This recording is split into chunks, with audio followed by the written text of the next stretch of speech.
Drew, turn my mic up, cause I want these motherfuckers to hear me. I see you rap bitches talking real slick in the magazines. I'm the same bitch your man want, and your best friend's a TV fan. Y'all niggas funny to me. You know what? I feel like playing. Come in the air, I don't hear bitches corny raps. The baddest bitches back, the baddest bitches what's deep. Deep is when the bitch she's looking like they sleep. Deep is when her clothes looking like dirty sheets. Deep is when I help you sell a records just like I do. Now that's deep. What's deep? Deep is when these hoes say my name in the streets. Deep is when they fame only lasts a few weeks. Deep is when I help you sell a records Just like I do, now that's deep.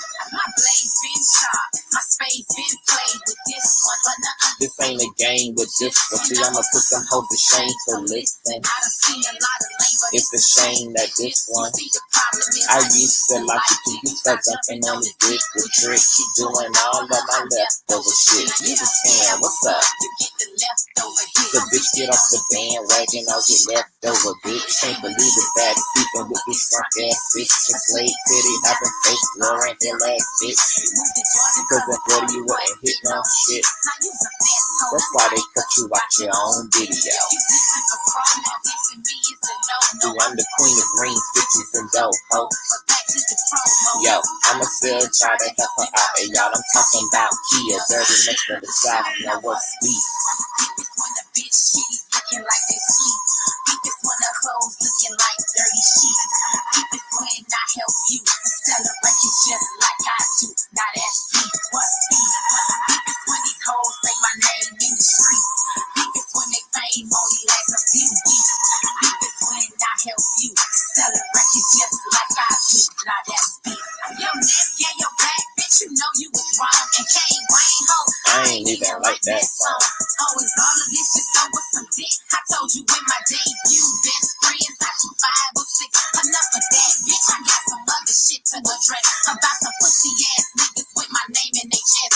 Saying, Freedom fuck, baby, now she banging the wall. niggas snitching on your record, fucking up a bitch name. You wouldn't do that to a nigga. Why you do it to me? You sounding like a whole nigga. Why you slandering G? Cause you the cash money Reid. A night work so dumb, Fucking with that boy. you gon' end up in a coma. And what about the boy kid, the city? Last I heard, you ain't even from Philly. So nigga, keep the beach warm and let the players handle this shit. Cause you just different for a deal, but I'm different with the real. What's Deep is when it don't make a nigga fall asleep. deep is when you sound like a motherfucking sheep. Deep is when I help you sell records just like I do. Now that's deep. What's deep? Deep is in the street, nigga, beefing with a chick. Deep is So you brag on another nigga's shit. Deep is when I help you sell records just like I do. Now that's deep, nigga. Niggas. You niggas can't be serious. You niggas is real fucking funny to get the fuck God, out of here. I love the old trend, y'all. Welcome to the platform. Welcome. What's going on, Conscious Crew member? Shall we back for the second time around? I was gonna add this to my hot topics, but then I was like, do I feel like being on live and shucking and jiving through a hot topics? I ain't quite in the mood for a hot topics, but I do have an old nasty piece of word for Miss Tarsha Howard, girl. We got to get into some things, and I hope she's in the building. You know, she interviewed with us a few weeks ago regarding Bishop Blackhead. This was the unarmed black woman who was assaulted by the alleged maniac of God, honey. You know, we're gonna start making the distinction between man of God and maniac of God, okay? You know, the maniac of God, you know, attacked this unarmed black woman and teens. Well, there's some things going on in the streets, honey, okay? And I really hope that Miss Tarsha got her ears to the streets, honey, and she listened to this commentary because it's going to edify. Before we get into the thick of it, I need you guys to thumbs up this video. Of course, you guys know that thumbing up the video triggers up the algorithm. It helps to get us free for promotion by YouTube, and it also triggers up the notification system because YouTube only sends out less than 10% of notifications to your subscriber count. Okay, so it only sends out, I said that backwards. It only sends out notifications to 10% of your subscriber count, girl. Less than that, actually. But when you thumbs up the video, not only do you trigger up the algorithm and YouTube goes to recommending this to people who are not subscribed to the platform, which is for a free promotion for the platform, but it also makes these whores send out notifications to the other Conscious Crew members, okay, who also faithfully subscribed and turn on their notification bell so that they can be properly informed when the king is kanging, honey. Okay, but y'all know that YouTube is weird, honey. They be making us play Hunger Games and all this type of ish, girl. The algorithm is tore the hell up, girl. They got one of the most white supremacist ass algorithm systems I've ever seen in my life, girl. Just absolutely a hot mess, girl. So we as content creators have to do what we have to do, girl, to make sure that we get on the move and get a bang for our buck while we are here making YouTube all this money and driving all this goddamn traffic to them. This also why we do not utilize Super Chat, okay? We instead offer PayPal and Cash App because YouTube also takes 30% of all super chats, girl. That's almost half of a damn super chat, and these hoes want that on top of us, on top of using us for free poor promotion for their platform, girl. I mean, it's the thievery and the fuckery for me, but we ain't here for that per se. So thumbs up, thumbs up, thumbs up, thumbs up the video. Y'all ought to be in. It ought to be second nature at this point to thumbs up the video as you come on into the sanctuary. Speaking of coming on into the sanctuary, my moderators, aka my ushers, are here to ensure that you have a safe, wonderful, fulfilling, and entertainment, informative stay here at the Consciouztv Kingdom, child. Okay, so make sure that you take heed to any advice, feedback, and any instructions they give to you. Okay. Also, this is not an echo chamber, so you all are allowed to have your own opinion and to be oppositional if you desire, honey. Okay, to play the devil's advocate if you desire, to order that good jazz.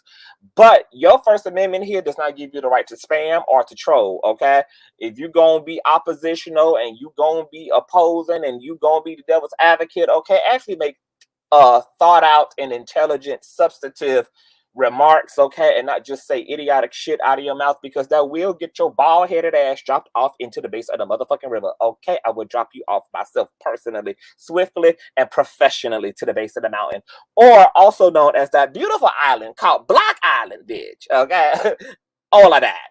Also, if you're new here, girl, you want to subscribe, and all of the things, okay? Make sure that you are subscribed, because if I like it, you're going to absolutely love it here. And I need to also let you guys know that you guys need to share this stream out as well. Okay. To wherever it is you have digital community and all of that, chat. Okay. With no further ado, let's go ahead and push on through, girl. Where's my old nasty piece of intro, child? How doing? How doing? I know a place where you can recharge your soul. Baby, that's Consciouztv. And in the midst of brokenness, he gon' see your asshole. Baby, that's Consciouztv. You gon' heal, you gon' laugh and catch a little shade. Ooh, girl. Y'all know he be slaying, y'all better stop playing. Come hear what he's saying. Ladies and gentlemen.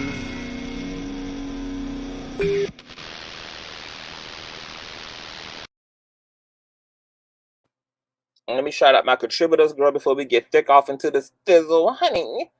Okay, shout out to my baby mother, FB, who always throwing the coin, honey. Okay, and shout out to my baby mother, Ashley, honey, who always throwing an old nasty piece of piggy bank on the bitch, honey. You guys know that all donation information is in the description box. It's also in the scroll below.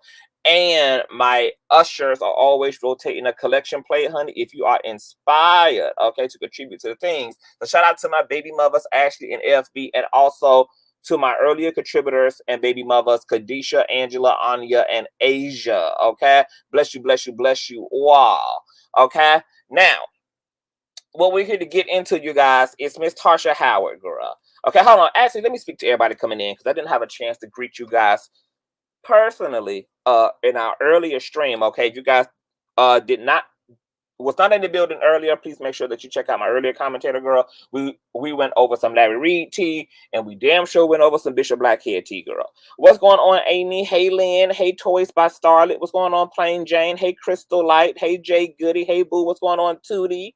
What's going on, Deborah? Oh, nasty piece of bougie Barbie. Hey, Chris McG. What's going on, Taylor Mayer? Hey, Autumn Jones. What's going on? Hey, Purple Lover. What's going on? Loving Other Problems. Hey, what's going on? Hey, Geely. What's going on, Taylor Mary? Hey, Shy. That girl is talking mad-ish on her channel. Okay, so first of all, we do not give free for promotion to bass bottom, low vibrating, low fruit hanging ass YouTube wannabe uploading ass heathen bitches, okay? So please give them hoes prison names, but them hoes do not get no free for promotion over here. Them hoes have to get it from the mud up, just like I had to get it from the mud up, baby. I had to glow up and come up off of pure talent, off of pure charisma, off of pure intelligence, honey, off of mastering the power and the art of the law of attraction, honey. These hoes do not get to clout off me by having they motherfucking low vibrating little dick energy ass names in my comment section. So if you hoes got to refer to them heathen ass hoes, you're gonna have to give them prison names or get your ass dropped off in the base of the river too, okay? Okay. What's going on, Cocaine? Hey, Pastor Lido. What's going on? Hey, Rwanda. Hey, Miss B. Brown. Hester. What's going on, Mr. and Mrs. Oz, honey? What's going on, Latricia? Hey, my classic queen. What's going on, bae? How doing? Pastor Lido. Hey, Amy. Let me scroll up real quick, girl. Hey, Shy. What's going on, Nicole Slaves? Hey, Sherry. What's going on, Chocolate Earth Foundation? Hey, Boo. What's going on, Jean? Hey, Tasha. Hey, Mary. What's going on, Tia? What's going on, Phoenix Diamond? Resilience always. Hey, L. Vernie. B. Hein. Hey, Sade.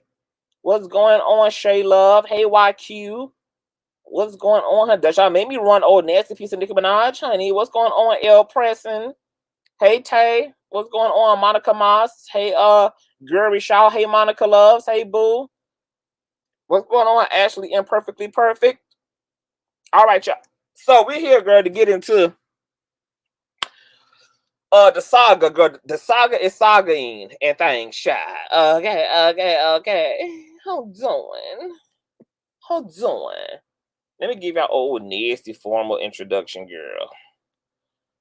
Do I need one? Hold on. Y'all know how I like to open up. I need to put up an old nasty visual too. Hold on. All right, girl. Hold on. Y'all may better know Tarsha, okay? For those of y'all who don't know, Miss Tarsha, honey. Hold on. Okay, that's Tarsha, child, okay? And that was her being attacked by the maniac of God, child, okay? Hold on. Where's my description box at? Okay. So Tarsha Howard, the unarmed black woman who was attacked at the Bling Bling Bishop's Church by the alleged man of God himself, spoke out recently on a Gift and a Curse podcast hosted by my baby mother, Killa, and addressed rumors and blatant lies and claims that she was sent to the Death Row Ministry Sunday service by Larry and Killa themselves. And this is just not true. Ms. Howard seems to be aggravated and annoyed by the narratives and controversy on her name, so I want to give her some words of wisdom. So as you guys see here, this is Miss Tara on the platform. So a little backstory, girl. Okay, so Tarsha is the black woman who was physically attacked as an unarmed black woman, okay, by the paranoid little pussy energy man known as Bishop Blackhead, okay, who attacked her, shoved her out of the church, and had her arrested, where she was at the time charged for trespassing and disruption of a religious service. Okay, now initially Tarsha Howard had came to the church that Sunday with another content creator by the name of Killa. You guys know that Killa blessed us with an exclusive interview shortly after the shenanigans of Sunday, told us what had transpired, what had happened, etc. All of that footage that went viral, aside from the actual surveillance footage within the church, came from Killa, okay, from a Gift and a Curse podcast. Make sure that you guys subscribe to a Gift and a Curse podcast, okay? Now, A Gift and a Curse podcast, aka Killa and Tarsha, had met because, like all media, Killa, aka A Gift and a Curse podcast, was reporting on the shenanigans of the bishop, who was making headlines for one reason or a damn another. If it wasn't the robbery, that was getting him in the headlines. It was then all these lawsuits that people had against him, his past. I mean, all these litigations, all these rumors of the feds being after him and swatting his home. I mean, it's just been one thing or another that has kept this man in the goddamn headlines, honey, okay? And he low-key here for all the attention. So, on her podcast, because she was also like me, like Larry, like Giles, like everybody else was covering the story, she ended up coming into contact with Miss Tarsha Howard here, okay? Now, Tarsha is the woman who had also taken the real estate courses that Bishop Blackhead was offering, okay? Tarsha is an author as well as a prophetess, okay? And she's writing a book on the charismatic effects of religious leaders, okay? And so, like all other content creators, okay, Bishop Blackhead also got on her radar and became a point of interest, okay? So she had ended up getting deep down in her investigation work. I'm talking about, girl, deep journalism work, girl, to the point that she even got into classes because she wanted to see, if things were legit and see what the information was, or just see, what the experience was. And to her surprise, this man who is, a convicted felon and had went down for identity theft and thievery and scamming and frauding and all of this stuff, had started requiring the social security numbers of all of those who were participating in the actual real estate course, which caused, of course, Tarsha to jump ship, okay? She thought that was interesting. So I guess she had also been following or had came across the Gift and the Curse podcast, and them two had linked up, and she did a few shows over there where they were getting into some Bishop Blackmore tea, okay?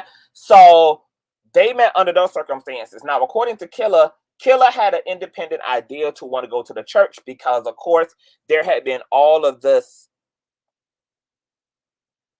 controversy and all of this attention brought to the condition of the church, which at the time the public had only seen from the outside in. And for those of you who don't know what the church initially looked like when the robbery and everything was being investigated, and the church became a public spectacle. Hold on. I got to plug my laptop up, my MacBook, child. Hold on. Okay, this is attention here, child. It got everybody's damn attention, girl. Okay,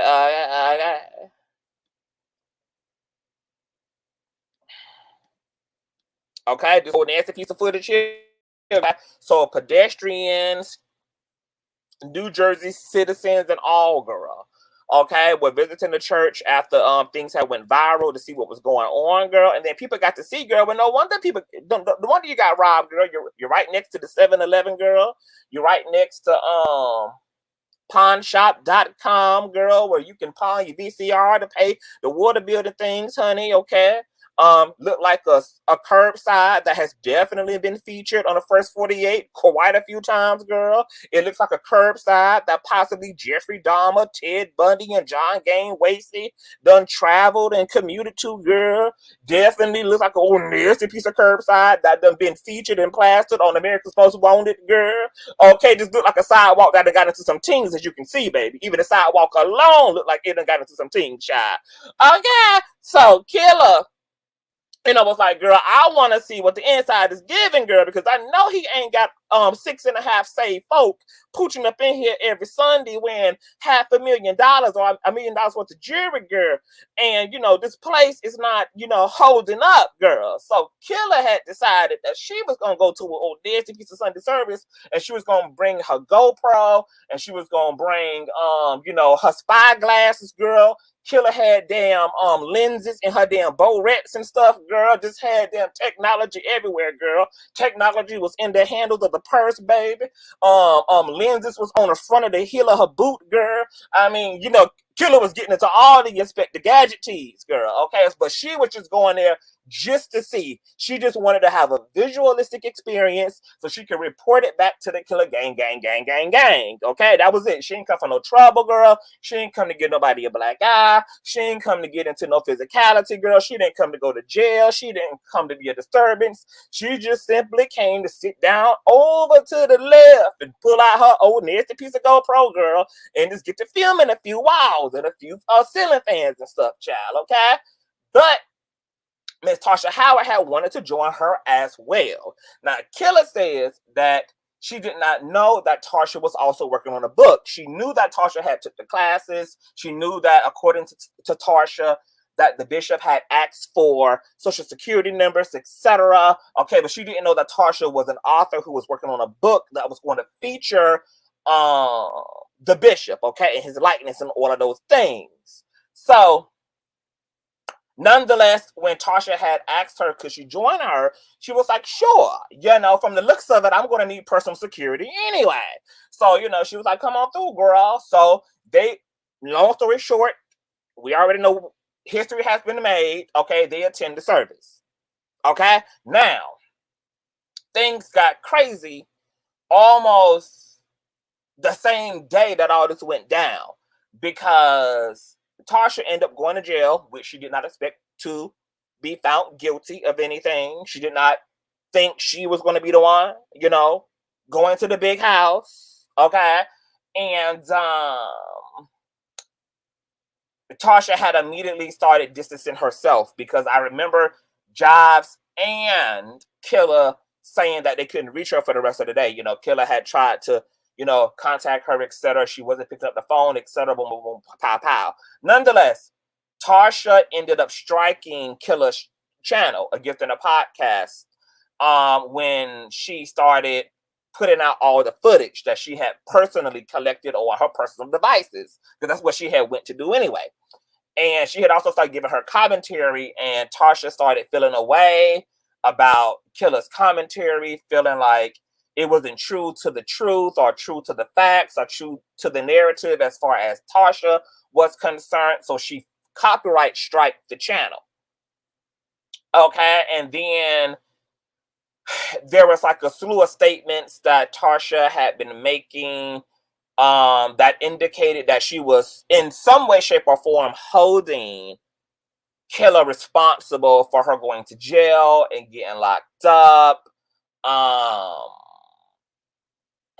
She allegedly also made statements about Killa's family, and, you know, things that definitely was inspiring Killa to slap the living hell out of Tarsha, okay, on site type things, okay? Also, we learned from Killa as well that Tarsha had initially promised an exclusive to Killa, you know, which would have made sense, because Killa, you know, was there. Killa has a podcast. They came in cahoots. They had already done some shows on Killa's podcast together, but Tarsha had ended up giving an exclusive to Larry Reid instead, on top of then later flagging her channel, and then, you know, etc. Well,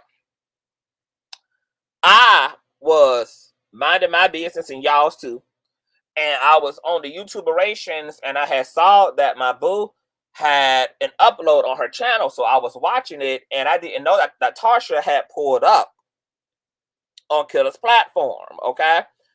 And Miss Tarsha had pulled up on the platform because she wanted to speak to some inaccuracies and some falsities that were being put out about her, because allegedly there are some basic low vibrating hanging ass YouTube uploaders who are spinning the narrative that Tarsha was sent to the church by Larry, and now allegedly they're saying apparently that she was sent there also by Killa.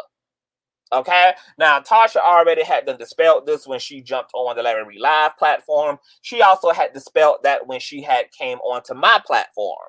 Okay, she reiterated all of that when she went on to Killa's platform today.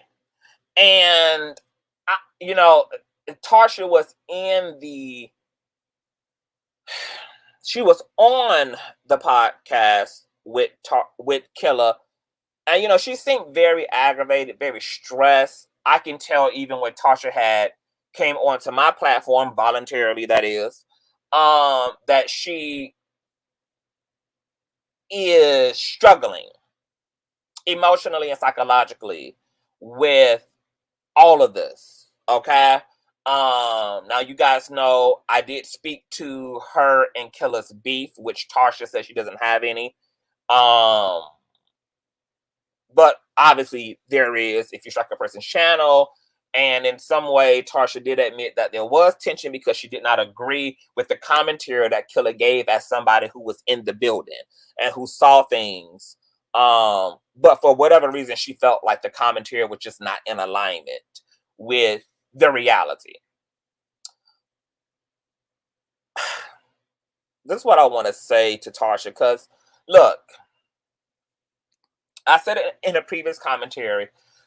Let me just start from the beginning.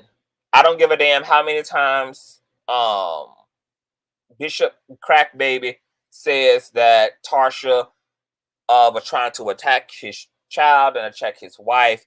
That's just not true. I do not believe that. It just ain't given that. Was Tarsha asked to come to the front of the church? Yes, she was.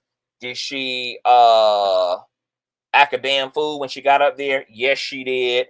Act a fool as in violent? No. Act a fool as in, you know, she played in his face with the tongues and all of that. You know, she carried on. He was carrying, she was carrying.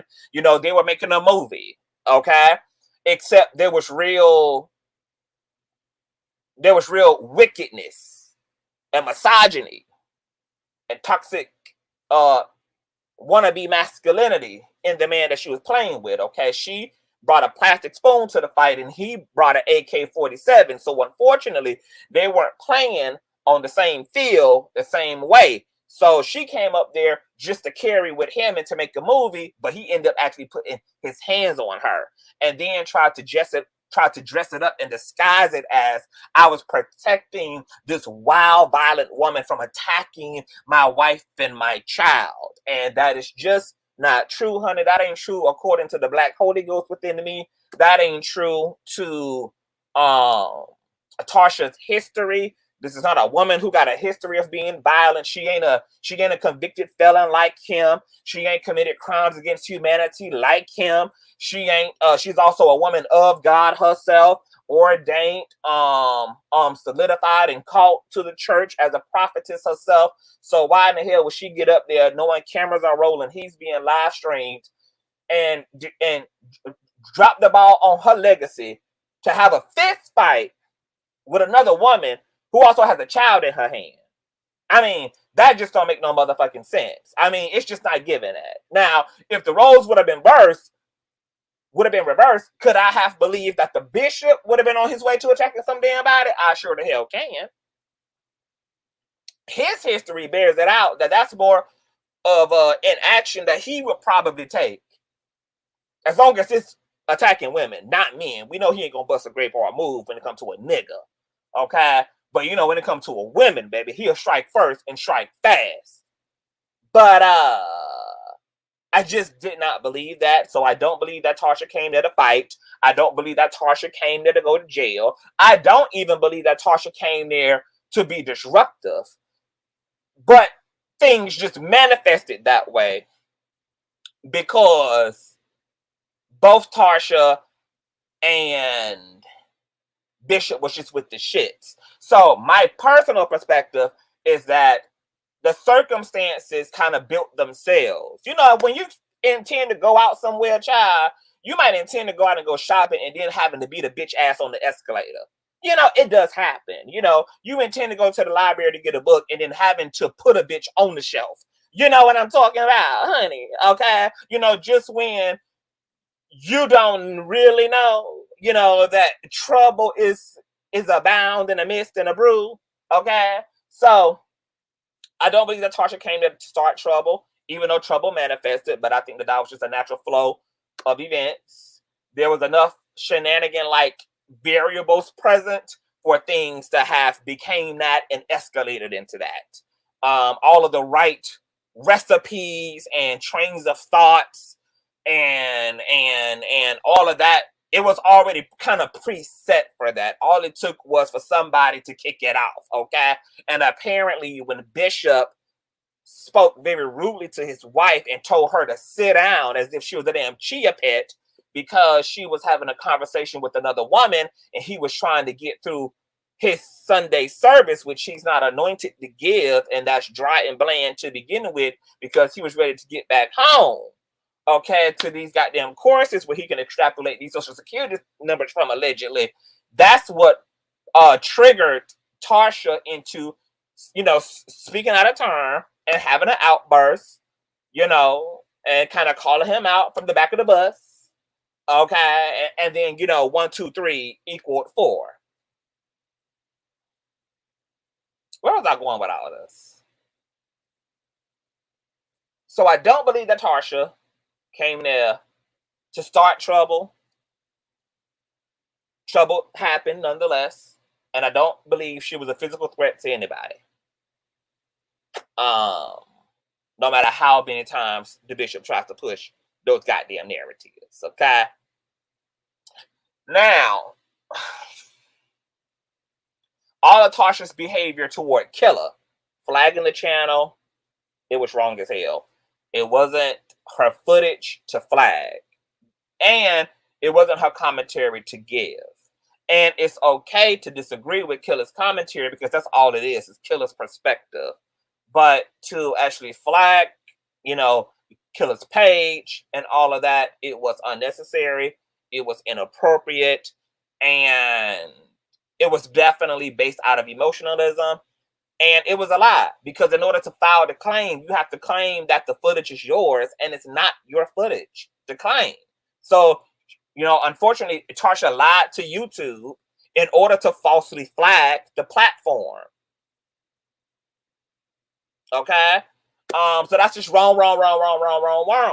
And I felt like she didn't give Killa an opportunity to address whatever her ills or concerns or criticisms were of Killa's commentary, because she had Killa's phone number. So if she had listened to some things and had heard whatever Killa had to say, why go to striking the channel and taking an immediate defensive posture rather than picking up the phone and saying, hey, sis, like, I listened to your earlier broadcast and I need to holler at you about some things. I don't think that we're on the same page. This is how I'm feeling. This is what da da da da da da da da da da da. But it was just Tarsha was already in it, okay. And then once everything started flowing, Killa then used the opportunity to call her out and say, sis, look, why be mad at me when you jumped out of the window and got yourself into the situation? I didn't come there to this man's church to fight and to cause a scene. All of your own personal choices and actions put you in a position that you're in, but you seem to be upset at me for what? And I feel like it was also selfish of you to act the way you did, because we came there together, and you putting yourself in a situation put us both in a situation, which I also agree with. Okay? Now, besides Tarsha being wrong for the way she treated Killa in this situation, which Tarsha did give Killa an apology today. I will have to agree with Killa. It was a half-ass apology, because it was one of those, well, if you were offended type apologies, which is not really an apology, child. Nonetheless, besides her owing Killa an apology and being wrong for the flagging of the channel and all of that, I really empathize with Tarsha, because I think that Tarsha means well. I think that Tarsha is a sweet person. I think that these are very unfortunate circumstances. it's clear to me that Tarsha was not ready for the social media attention that came with the way this whole situation has been sensationalized. I don't think she was expecting it to really go as viral as it did. I don't know what it's like to be somebody who gets embarrassed on camera, because she had to deal with constantly seeing footage of a man assault her over and over and over and over and over again, and know every day that that whole moment was the topic of conversation, and that situation is the way that she was introduced to the world. It wasn't her prophetic gift that brought her to the world. It wasn't her gifts and talents. It was the situation with this black man laying his fucking hands on her that brought her before the world stage. And I empathize with that. And then not only are you having to deal with this fucked up, embarrassing moment that has gone viral now, it's everywhere. Everybody's talking about it, okay? It's on every major media outlet, from the Shade Room to the Neighborhood Talk. It's in all of the major social media content creators' mouths. It's now subjected to the world, and now you also are subjected to criticism and conspiracy. And you have all these people now who are saying, oh, they were sent there, and she was sent there, and she da da da da da. And so now you got to deal with all of the judgment. You got to deal with all of the disinformation. You have to deal, like, it's a lot. It's a lot. And if you're not really, like, if you ain't never even been in that situation, kinda, as it relates to social media, you can't really relate to the emotional toll and the psychological toll that something like that can take on you. Okay. And that's why when I had initially learned that Tarsha and Killa had fallen out, I thought it was unfortunate, for one, because I just feel like they would have been more powerful together. I wish that they would have been able to remain associates, since this is a experience that they definitely both shared and witnessed.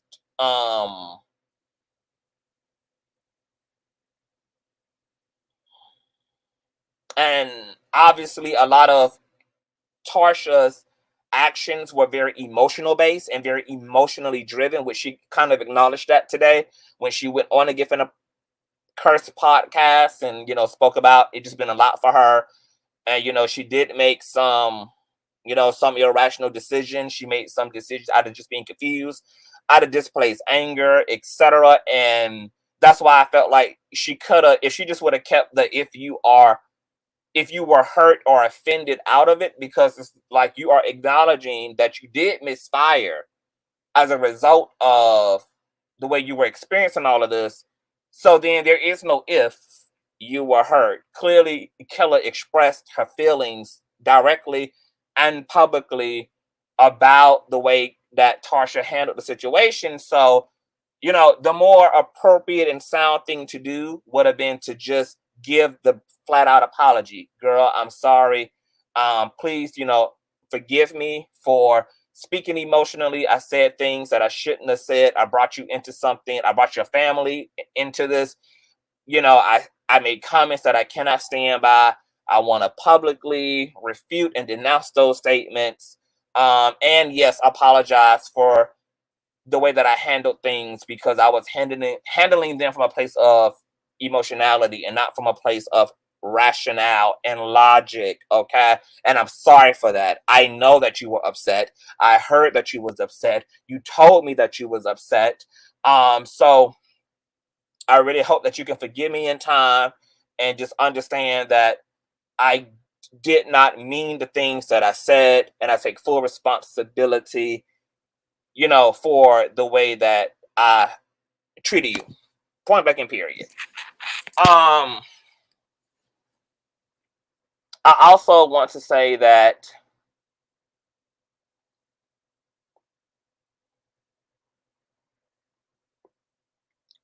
Tarsha, she was speaking about like these like weird ass content creators who are out here spinning narratives and saying she was put up to do this. I sent her a personal message on Instagram. And I did tell her, hey, you know, like I, you know, you don't know this landscape like I know this landscape because this ain't really your territory. But some of the people that you are allowing to upset you and frustrate you are people who specialize in narratives. And the context or motivation for her jumping up on the Gift and the Curse podcast was to dispel the things that this particular female content creator were saying, which was that she was sent there by Larry and sent there by Killa, etc.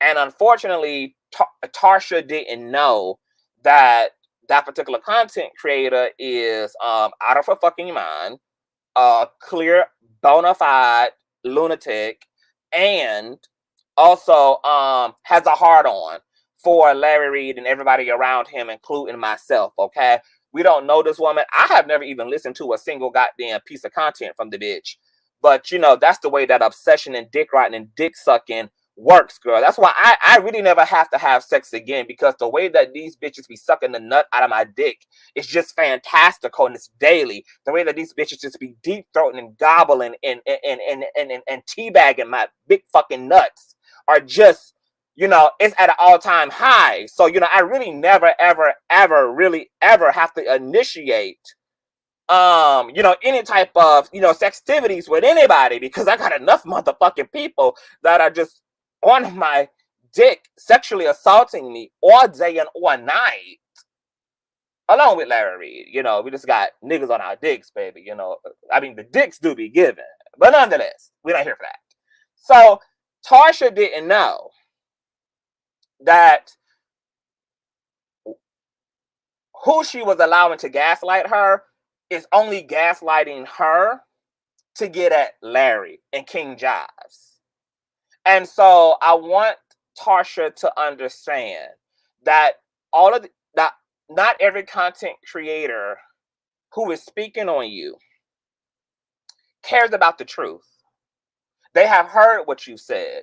They've heard you state time and time again that you didn't even know Larry outside of this thing, and that you had only met Jives in passing, and that neither one of them sent you to do anything. And those same content creators have heard Larry and Jives also say they did not send Tarsha or Killa. They've also heard Killa say, nobody sent us. Tarsha contacted me to go to the church because she just wanted to experience whether this man had the Holy Ghost in him or not, just like I wanted to see the decorum. Okay, I wanted to see the interior design of the sanctuary. We both went together, but we had our own separate interests and motivations for going, and neither one of those motivations had to do with a king or a Reid. Had to do with either one of them. Those content creators that Tarsha is allowing to gaslight her, they know this. Tarsha, they don't care. You and Killa are just going to be the collateral damage toward in a certain sector that has a predisposition and an issue with Larry and Jives. So they will narrate you wrong just to incriminate Jives or Larry. So you got to stay out of the trap house cracked outside of YouTube, okay? Now let me help you out here, Tarsha. Now that you understand that all the commentary that includes you ain't necessarily about you, because it's more so just about a click and a view and maintaining a salacious narrative over Larry and Jives. And you're going to have to be very discerning to be able to discern that. And all you got to do to be clear about that is just look at their video catalog. If somebody sends you a link and it's talking about you, but when you go to the content creators page, press the video, look at the catalog. And if you see that the catalog is nothing but bashing content of Larry and Jives, then you already know that this ain't even about you. Even though they're talking about you now, They got your picture up in the thumbnail. They got your name up in the headline.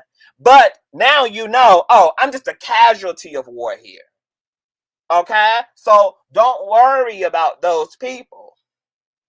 Okay? Because those people only trashing you or misnarrating you to get at Josh and to get at Larry. Okay? Also, I would encourage you, if a bitch ain't got 20,000 subscribers or more, don't even bother. They bullshit won't even bubble to the top, baby. Okay? If you know that you're very sensitive right now still to public scrutiny, because heavy is the head that wears the crown, baby. Everybody want the visibility, but everybody can't handle what comes with the visibility, baby. The pendulum swings from the left and the right. As a content creator, we all know this. But you don't know this because you're not in this particular area, which is why I empathize with, you know, your ignorance of these things, you know, your naivety of these things.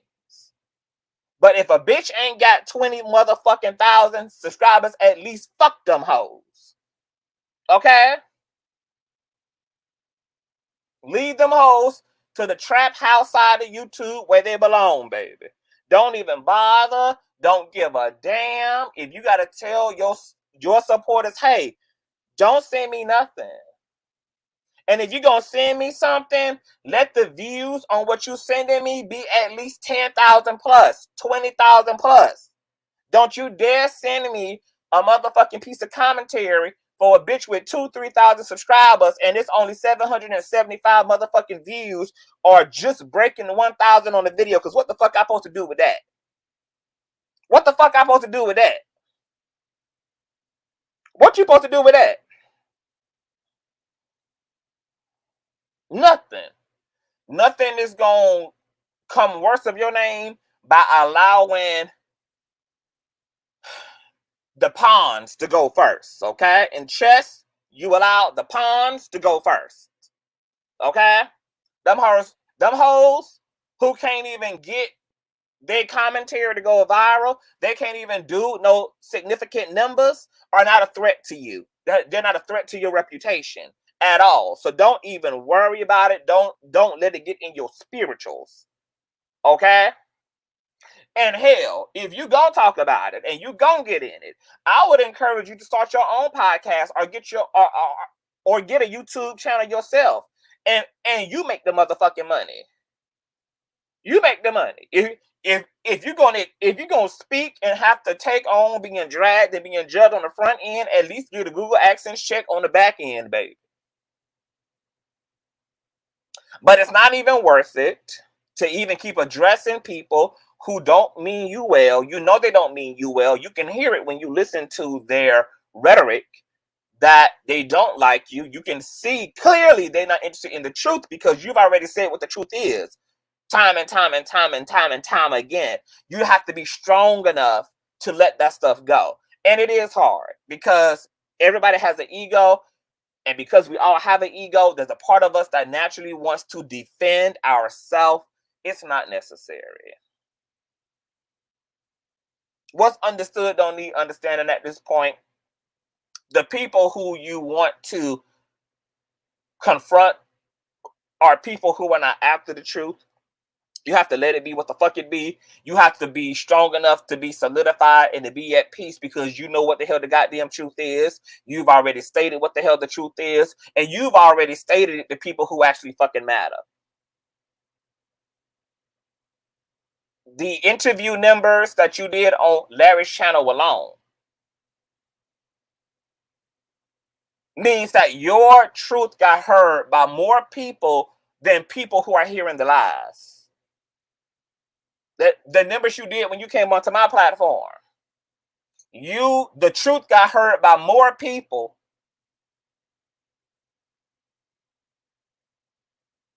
than people heard of the lies by those who telling the lies. Talk to only the people that matter. Talk to only the people who are after the truth. And don't even bother correcting a bitch who can't even get their lie off the ground. Okay? Do not talk to no struggle asshole about the damn truth because they can't do a goddamn thing for you. But further give your ass a headache. Fuck them hoes.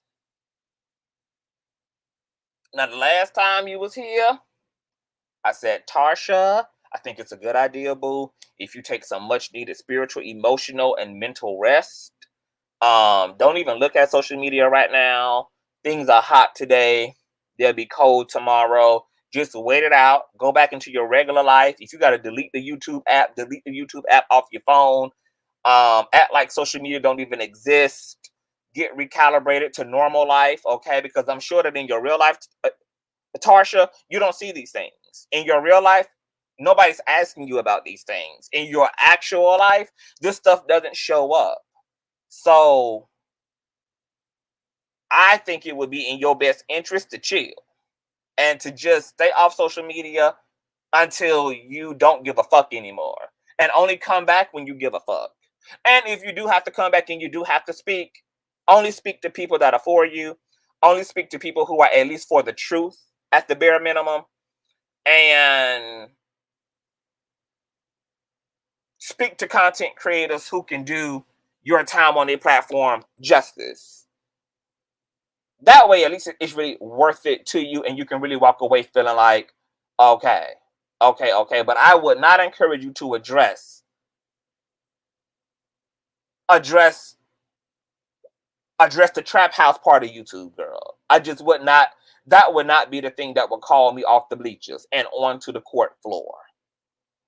Just would not. You know, and I'm sure that Killa probably felt even more slighted that what compelled you to jump on her platform was to speak about a situation with another content creator that she don't even give a fuck about, rather than being compelled to speak to her about you and her situation, with you knowing that she got a situation with you. It seems to me that you're still making very emotional decisions and they're not translating and going over well, Tosh. You know, but I'm going to give you a lot of grace because I know social media is a new thing and most people don't know how to engage and don't know how to pick and choose their battles and don't know how to navigate this space. So, you know, so you just being a normal person in this situation. You are acting like a normal person, and I totally get it, which is why I felt compelled to do this video, hoping that it would be enlightening and insightful to you. But yeah, I would stay off this shit because you're going to end up probably doing your situation more harm than good. I'm going to drop the link and allow y'all to jump up and to speak about the earlier live stream as well as this one. What do you guys think about the situation? My ushers, if y'all can rotate the link of that link, honey, that I just dropped in the stream. Oh, yes, God. Oh, yes, oh, yes, oh, yes, oh, yes. Where my phone at? Hold on. Let me post the link, chat. I gotta read some of these comments. It's 400 something of y'all in the building. Please thumbs up the video, girl. We should already easily be at an old nasty piece of 300 likes on this video. I want to shout out to Patrina as well for your Cash App, boo. Thank you for your seed, your old nasty piece of seed, honey. God bless your seed, child. Let me read some of these comments. Audacity says, "Speak, Con. I hope you continue to communicate directly." Yes, as long as you know, if I see her out here, kind of probably doing things that'll sabotage her or injure her, I'll definitely have no problem reaching out, just like I did tonight. Hey, Anya, welcome to the platform, boo. Hey, boo, how are you? I am awesome. Thank you for your wonderful godless seed earlier, child. Oh, no, I said, why baby mother sliding me this money like she ain't got bills to pay? Oh, the bills was already paid. I said, yes, God, let me be a bill, child. Thank you It's a for that. blessing. Yeah. God bless you and the family, child. What are your thoughts on? Did you get to see the exchange on the Gift and the Curse podcast earlier? I did a few minutes ago. Not too much. I don't know. Mm-hmm. Okay, because I don't want to sound Well, I don't really care how I sound, but I Mm. am working on trying to step out of myself and see things from a different lens. I don't know. I want to like Keela. I do. But she gives me, it's an energy. It's something about her energy that just really does not necessarily 100% sit well with me. Mm. Um, I don't know. It may be actually something that I identify within myself that, you know what I'm saying, I'm trying to And work what would on. that be? Mm. I think there's just that like super outspoken and like real brass with it, very brolic. You know what I Mm. mean? Like sometimes it comes off of like there's no real compassion there or whatever. It's just some I haven't even tapped all the way into it, but I do recognize there are some similarities between she and I know it's some things that I really don't like about myself, so I don't like it about her. I Child, you know can the killer is from the nasty, dangerous streets of New York, child. Yeah, and I'm Okay. from Jersey. I'm from North. So we like right, we it's the same thing, Mhm. same energy, and not necessarily that is wrong. I don't know. Yeah. I would like to feel a little bit It's a more. personality difference. Yeah, I just would like to feel a little Not bit that you're more saying she compassion. evil, but you're just saying it's just a personality difference between Yeah, you and yeah. her. Yeah. And because I have noticed that a lot of people from up north, they are not as like I used to work with a girl like 17 years ago, and she had came from New York, and she was like, oh my god, she was like, being in the South, she was like, y'all beat around the bush with everything. She was like, um, she was like, y'all just like y'all go all around the mulberry bush just to ask for money, to ask for help, to just like get y'all point. She was like, in New York, she was like, we just get straight to the chase, baby. We cut straight down the middle, like, and we don't spend all that time in the middle. So she was just like having this culture shock because she was like, it's just such a different energy in the South Yeah, versus I was up given a north. balance. My family, you know what I'm Mhm. saying? My family's from all over, but I was all, the things that my especially like my brothers, because I predominantly always been around more of the male in my family. Even the females, they were like more masculine. And I was always taught to, it was beat in my head. You need to use decorum. You know what I mean? Everything doesn't have, you don't have to be so brolic about everything. And it just took me life experience to show certain things. But with this whole thing with her and Tarsha, I just feel like there wasn't enough grace given to Tarsha. Like I'm not exempting anything that lady said and did, but it was clear. It's very very clear to me that Tarsha was not built for the social media antics, and even beyond social media. Like she's really like one of those heavily church personalities where everything is God, God, God, God, God, and I recognize that type of, you know what I'm saying, personality as well. So I have a very well balanced life that I experience so many different things and different types of people that I can see all the moving parts. And I just really don't like that we have two black women that really was in a shared experience together.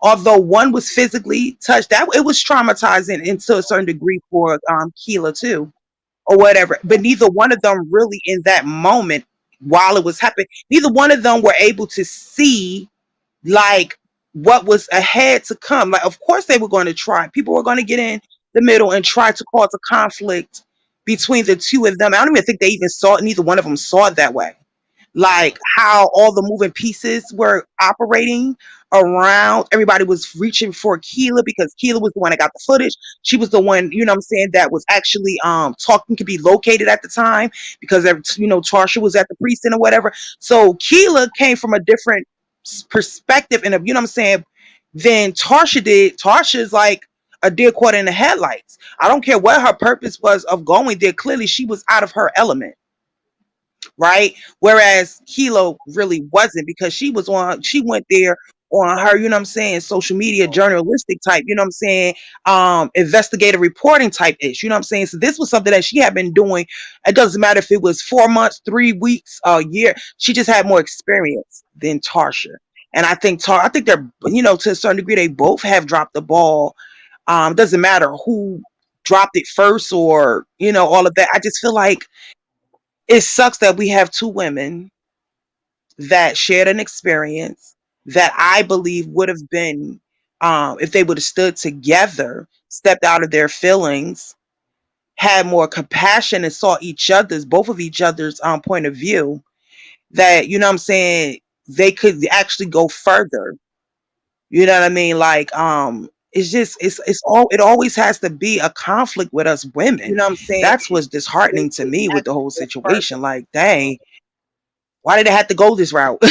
Like, can we finally have examples where we can, even when we fall, like what Bishop was saying earlier, you're gonna fall. Even when you fall, can we have these examples where we can get the hell back up on some graceful type shit and just move forward? You know what I'm saying? I totally understand Keela's perspective of, like, you gave me like a half. That wasn't really an apology. Like, you know what I'm saying? And but I still wanted her to extend some grace. Why? Because ultimately it's going to be for the better of her. Sometimes you got to do things, you know what I'm saying, that you're not necessarily comfortable with doing, just because it's what's better overall, you know. Yeah, I think that they could have been powerful together for sure, especially at a time like this. Let me ask you this question before I hit Razonda and Willis. There are some people who feel like Tarsha was too invested. I don't know what that really means, because I feel like Tarsha, like everybody, like every other content creator, and like every viewer who has listened to all of the content, read all of the articles, following all of the blogs and media about this, that she's no more invested than anybody else is invested in this situation. Do you think she's overly invested? And what does that mean if you do believe she's overly invested in the Bishop Blackhead thing? Because I don't I think don't really she understand the over investment. Yeah, I don't think she's overly invested. I just think that she was very green. I think that a lot of these people, it does, like that. This is a little suggestion to anyone. I think that when you want to start engaging in anything dealing with the social media realm, in a professional way, whether it's to write a book, whether it's investigative reporting, starting a blog, starting a vlog, I think you really should, like, get some training and find a mentor. That's what I wholeheartedly believe, because a lot of times you make errors. That's with any profession. You go into something that you're really not familiar with, and you don't have the skills, and the wit to learn quickly, adapt quickly. You're like a deer caught in the headlights. That's what I feel. I just feel like she just literally was out of her element, and it's clear to me that she's still out of her element. Um, and she's very emotional about it. And I just pray that she can, because she's all over the place, if you ask me. Although she's not like doing a bunch of, like, interviews and stuff, I can see her emotion. She's completely all over the place. And although she's trying her best to conduct herself in a way, I mean, a certain type of way, it's just really not doing her any good. I would prefer for her just to stay off of social media. It's the same advice we've been giving the liar. I think she needs to take it too. Stay off of social media and just let your attorneys do what they have to do. And if anything could be worked out behind the scenes between her and Keela, fine. If not, just leave that alone and move on. Yeah, for Yep. sure. Before I get to Rashonda and Mr. Willis, Sleepless in New York says she was definitely overly invested. I live in NYC and am just as nosy as the next, but I'm not going to take myself to that man's church and call him all kinds of liars. So, well, I think that if you are investigating somebody because you are studying them, you're going to report on them for an article, or you're going to create a chapter in a book you're working on around them, or even if Tarsha set aside all of those motivations, let's just say she was just an everyday person who just wanted to know. She just wanted to go. At the end of the day, the church is a public domain. People visit churches all the time. She was in her right to walk in there just to see what was going on, because that's what people do, for one. So she didn't necessarily need to have a legitimate reason to be there, even though her reasons, as far as she's concerned, is a legitimate one. I'm studying this man. I had already taken his courses because, once again, she's basically writing up a study on this man and archiving and documenting her findings, which makes sense to do if you have a project or a book that centers around charismatic leaders in the church who do all type of bitchcraft with their charisma and anointing, or whatever the context of the book is. Now, in terms of her coming there, in terms of her calling him all kinds of liars, once again, I mean, for me, I don't believe that those were things she intended to do. I think those were things that just happened as a result of, all the things that were already set in place. She already came into the church not respecting him because she already pretty much felt she knew what he was about. This was her last and final observation of him, which was in a church setting. She had already observed him in a business context, and then she had already, been aware of all the other things around his name. And so then she already didn't respect him coming in, and then he didn't even respect himself or his wife or the church. And he spoke to his wife the way that he did, that triggered her. And then, the rest is the rest. But I don't, Yeah, I mean, I just want to. Tarsha has a reason to, it's just like, like anybody who want to go find out and discover anything has technically like the right to do. I mean, she didn't come in there with a pistol in her purse and come there with brass knuckles. I mean, she came there in a sundress and her pocketbook and her braids. She didn't even come with her hair wrapped up. So we know she wasn't coming for a confrontation, baby. And but it I don't know. Like, I don't indict her because at the end of the day, Netflix just produced an entire fucking series on Jeffrey Dahmer. I mean, like, this is what people do. People write books. People do write books about public figures, write books that have whole case studies on individuals. I mean, Lifetime did a whole goddamn series on R. Kelly. I mean, like, Yeah. look on the shelves. People produce all type of bodies of work and literature on people for whatever reasons they desire. It's not something that's illegal or something that was out of the bounds. He presented himself as an anointed man of God. This woman of God wanted to know how much God this man of God actually has. She's studying him. She went to his church to find out what other setting was she going to be able to really observe that for herself and give a firsthand witness of what her personal and direct experience of the energy of this man in a religious context is, unless she went and put herself in that situation, which she did. She did drop the ball by having a emotional, not emotional, but having a petty back and forth with him.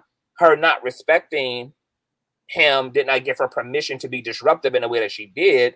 But I chumped that up to like a freak accident. Like, those things were things that just came out of, once again, all those preset conditions. But I don't know, it's just a different situation. But Yeah, I want I to just want people to just say this real quick. I just want people to just step out of their feelings and let's be honest. At the end of the day, if there was not a heated exchange and no physical contact made, no one would feel like she shouldn't have went there. No one would have felt that way.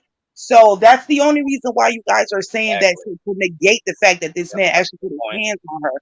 It was nothing that was actually done to justify him actually putting his hands on her. So just let's be realistic. We don't feel that way when we see reporters and every thing. We go to hell. We hear somebody was fighting, unless it was a gun, like gunfire or anything. We'll run our ass to the fight to see what's going on. So like stop. Like, if we're not going to be honest and recognize the things that we do and partake in, and that we have the same energy because we see that it went less of this woman and we're going to try to criticize her.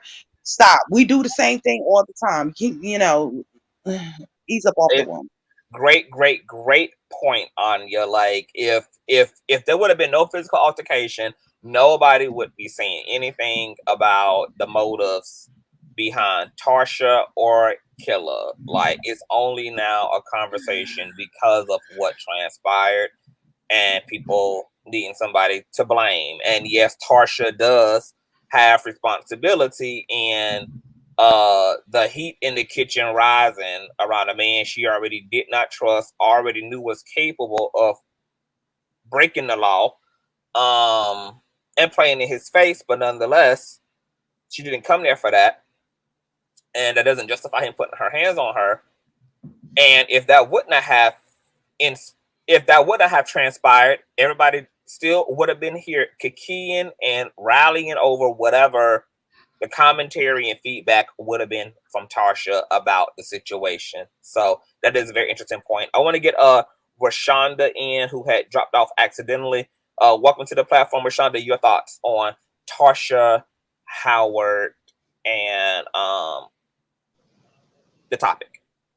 Hey, how you doing? Hey. Yeah, I think to me it's like this is a bigger thing that's going on here. Um Concerning Tasha, concerning all the other things that's going on, because it's like a lot of deflection. You see what I'm saying? Um a lot of deflection on who wants to, it's like they want to be notarized or recognized, but wrong is wrong. You know what I'm saying? And right is right. So I mean, and then there's accountability as well. You have to realize there's a part in your life where you got to take accountability for what you did, not what nobody else did. That's the first thing. And the whole situation with her going to, Tasha going to the church and all that stuff. You don't put yourself in harm's way just to find out how a person is, because you don't know how the next person may feel or what that person may do. When we was in school, they did that. They would, like the lady just said, they run to a fight just to see what somebody doing. But now, see, they shoot and kill you if you go run to see what a fight is. So people have to be mindful of what they think, and do on their end. Now concerning the pastor, he still, again, I said it today. He's still deflecting. It's still wrong what he's doing, because he's still using the people, including Tasha, to get some kind of clout or whatever off of what he's doing. He still hadn't changed. He's scamming the people, trying to get them to believe what he believe, what they believe, to get him um to follow him, and to, he was begging for money and everything. I saw all of that, begging for money. Can you please give me some money? Get like $200, $300. Then he said, if you make fun of me, God gonna get you and your money gonna dry up. I heard all of that. So it's crazy. I mean, here it is, a man that's supposed to be of God, not showing that he's of God. You see what I'm saying? Uh-huh. But yet people pretending like, oh, he ain't doing nothing wrong. And the truth right there in front of your eyes, if you open, have something up to look. But You can people have. want to believe what they want to believe. Uh-huh. It doesn't make any sense. You can only show people facts. If they choose to believe it, that's on their own. That's something they got to deal with. Um, truth is truth, and regardless of how you may feel about it, it's still the truth. And a lie is still a lie. So people gonna try to make you believe something when you know it's a lie. And I still say it's a bigger picture going on here. And my words, conscious. It's gonna be some more people involved in this. It's more people involved in this than you think. And I don't know what it is. It's something else going on besides all this stuff that's going on, because there's too much going on at one time. Yeah, it's already a lot of stuff going on. It's gonna be some more. And it's something new, and it's something new every week, Rashonda. Every week is something new. I was like, this man really asked for $200, $300 on his live, and he said, if you don't give no money, God gonna dry your money up. He actually said this. I heard him say this. Oh, the way that he dried that apartment building, he got them people paying $1,400 a month in, or the way that God done dried up that housing complex. Is that what he talking about? The way that God had hold on, Rashonda. Is he talking about the way that God had drewed up and drawed up them pockets of his when them robbers had them snatch $500,000 off his ass. He's talking about them type of consequences and karma. He would know all about God drawing up funds and drawing up tithes and offerings, because God can be argued to have drew it right off his neck and right off his wrist. I just can't believe he said it in the way that apartment looked like you could jump out of it and just die. I'm just being honest. I'm like, where's the stairs at? Where's the leg? I never mind. All I know is you can't play with God like that, because God will move you right on out the way because you playing with his people. You don't. That's one thing you don't do. You don't play with God now. You can play with anybody else, but you can't play with God. And he gonna keep on. He gonna lose everything. And I'm telling you, mark my words, the Fed is building a case against this man. And some more people may be in this. I hope not. It's coming. It's definitely coming, honey. The story develops. I'm with it, Rashonda. So we're gonna be reporting on it as it happens, honey. The story is definitely not over. The credits are far from rolling at this point. We ain't even got to the climax of the story yet. So it's definitely more to come. And y'all know that there's an arraignment coming on the 28th regarding those robbers as well. And apparently things supposed to get interesting. They are already working on plea deals, and the robbers already obviously are saying that, you know, they're claiming innocence, and the DA and the FBI still won't investigate. I mean, not investigate. They still won't reveal the name of the third suspect, who apparently was the ringleader in all of this. So with the feds allegedly already have been on the bishop's ass prior to this robbery even happening. And then there's all this like secrecy around this third suspect that they still haven't taken into custody. It definitely is feeling like the feds are working with the third suspect, and what that looks like and manifests as, I don't think it's going to be in the favor of the bishop. I think Conscience. I think that he knows those robbers. I'm sorry. I think he know them. He in cahoots with them. They probably talk amongst themselves. Yeah, this is what we gonna do. You know what I'm saying? Cause something still don't seem right. I don't care what nobody say. You know, all of a sudden you feel like, oh, you know what I'm saying, I'm gonna get this person. Everybody talking about you now. What you gonna do? Sue the world? I don't get it. I mean, you can't sue everybody just because somebody said, oh, this about you. I mean, if that's the case, yeah, we all gonna be in trouble. I think he has an obsession with Larry. I don't think it has nothing. I really don't think it has a thing to do with the fact that Larry discussed him. I think it has everything to do with the fact that Larry rejected him. You know, so, and it's like, you know, with when it came to Jives, I personally believe it's because Jives was on his heels. So you have two vloggers, content creators that specialize in church content, where people constantly send them information. So it's to me, it was very obvious why he singled out Larry and Jives. You know what I mean? That it made a whole lot of sense. Listen to his narrative on his narratives have been Larry and Jives tear down the church. So it's interesting that he filed a twin suit against them that he hasn't even served them with, for one.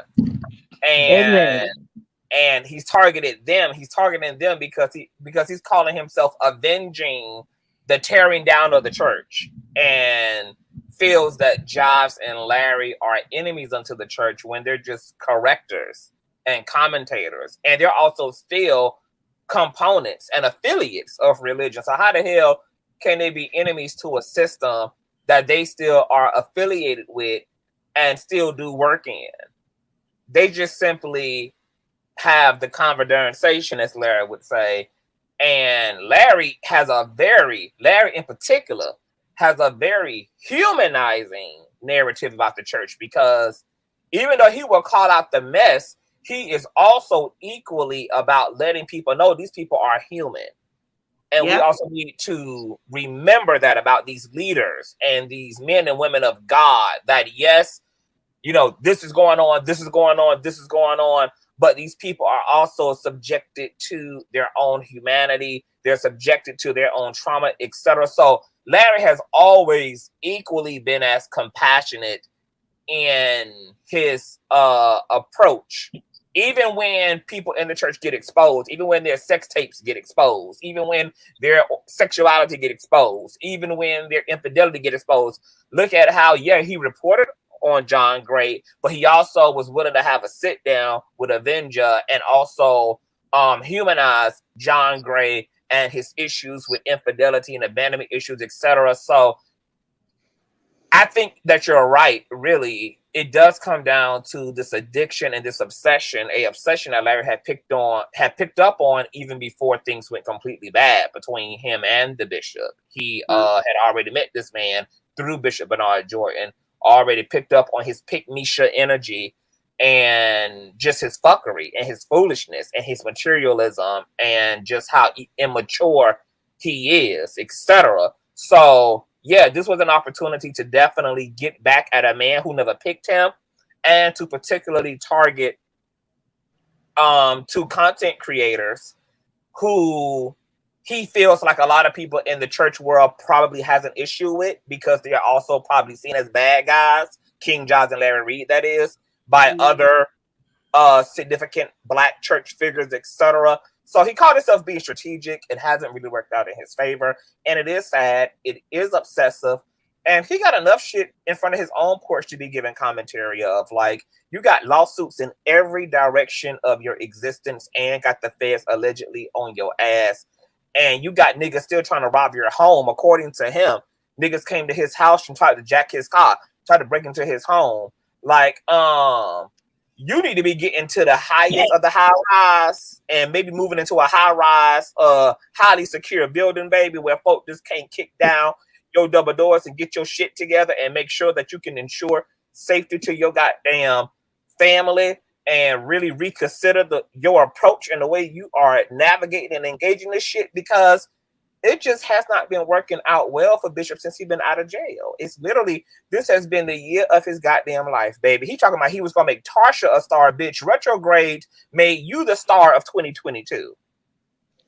You're the real star. But unfortunately, you ain't known for none of the works of the Lord, unfortunately. Everything you in the goddamn news for is your ego, your criminality, and your fucking problems. You are not known. You are not going viral because of anything you're doing for God. Hell, you told Larry that you own the block and you give back to your community, but now your community and the people on that block are talking about you having them living in squalor and roaches and filth and yellow stained walls without no damn fire escape, no back door, no damn exit out of this building. These people brushing their teeth in sinks that have holes in the bottom of them. They're having to cut off orange juice boxes and cartons and shit just to catch the excess Colgate spit from their morning brush to go to damn work.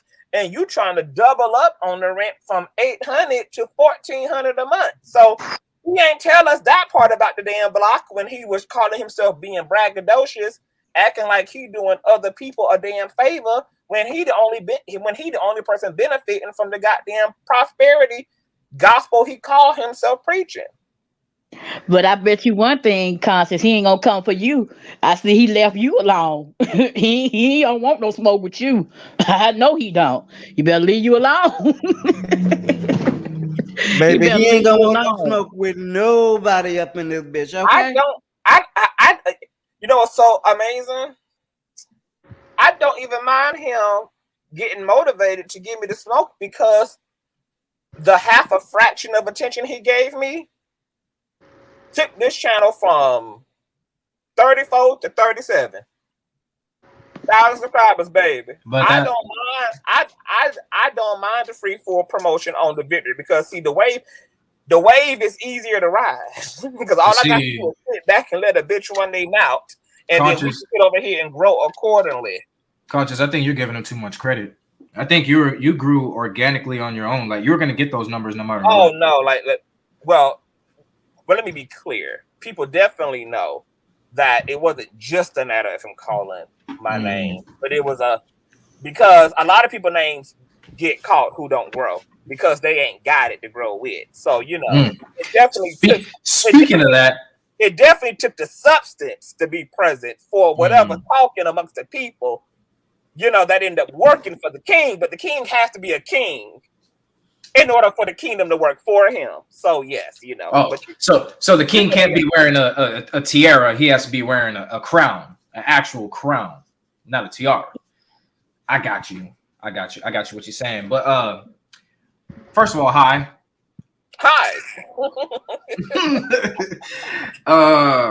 Second, man, there are so many thoughts, but hold on. But speaking of your thoughts, and tell us about your post, because you made I felt the energy off of your post on your community wall. I was like, woof.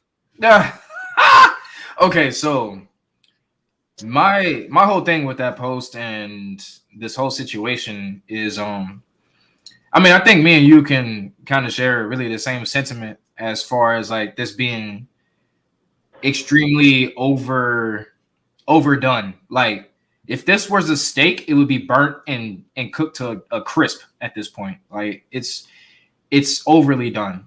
And you know, it's like these different narratives keep coming up, I think, just to keep the story going or whatever, but I really don't see any momentum with this.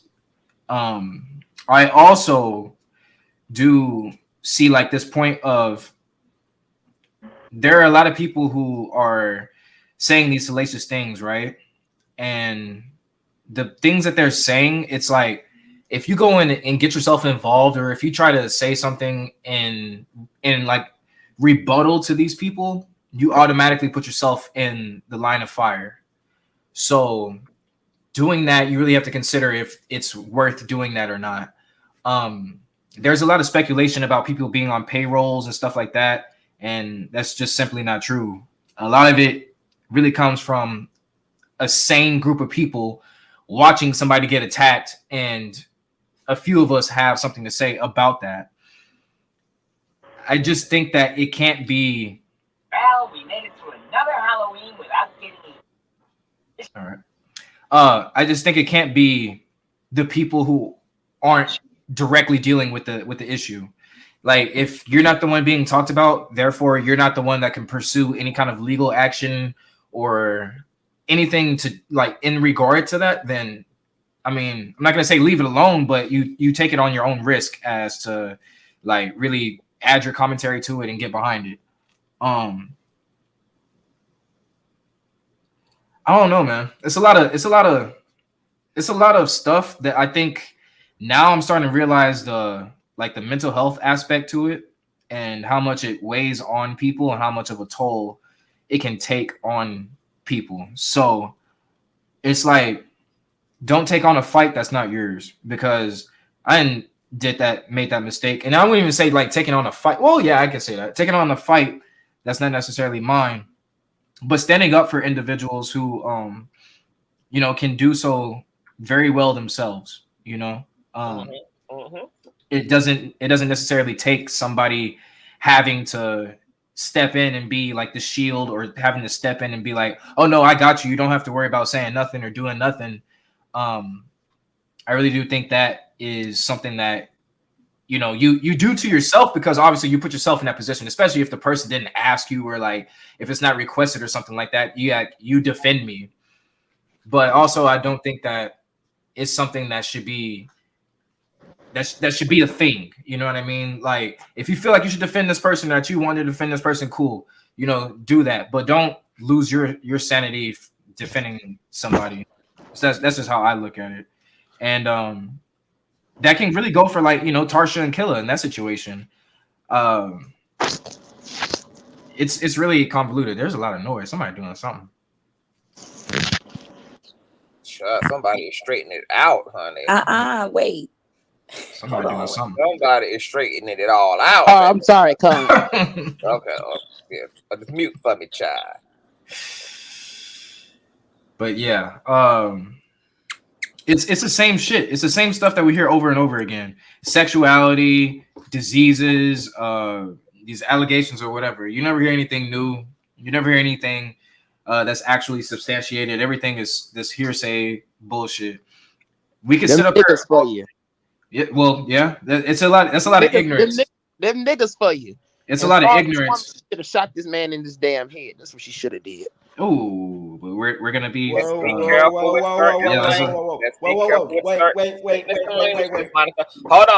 Hold on, everybody. Before anybody else gets started, hold on. My CC, you are correct. This is a open First Amendment right chat. But you seem to have a lot of that need clarity. So you need to hit the link and come and talk to the king. Step to the throne, honey. It will not burn. And let's have the conversation. You are able to use an avatar, so you don't have to show what you look like. Conscious, we need to have that conversation that you said we need to have. Oh yes, for sure. But you know, I got a lot to say about that. The Barack Obama thing. Oh, we need definitely to have that conversation. Yes, and we shall. But come and hit the link, CC, okay? Because yes, I would like to give you clarity, but I don't know. It seemed like you given that you're not considering truth, like already in your fifis for whatever reason. Worry about the wrong stuff.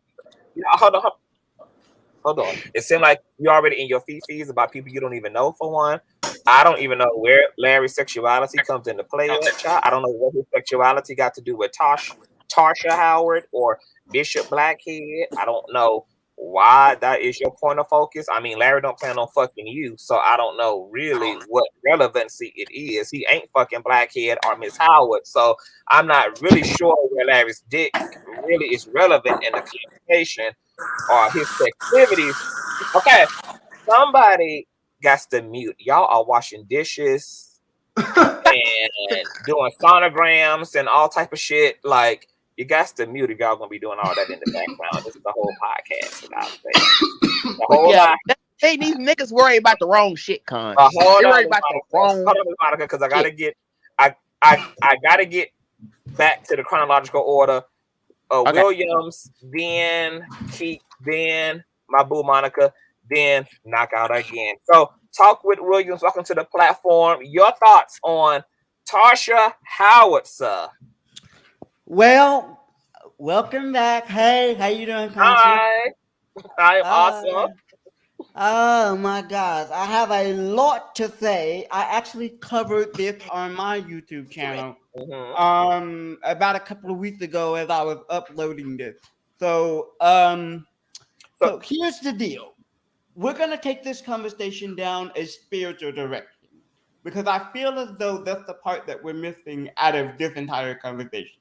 Now, I won't keep you long, but I have a problem with so-called men and women of God professing to be a yabba dabba doing and ain't doing a whole lot of fucking doing.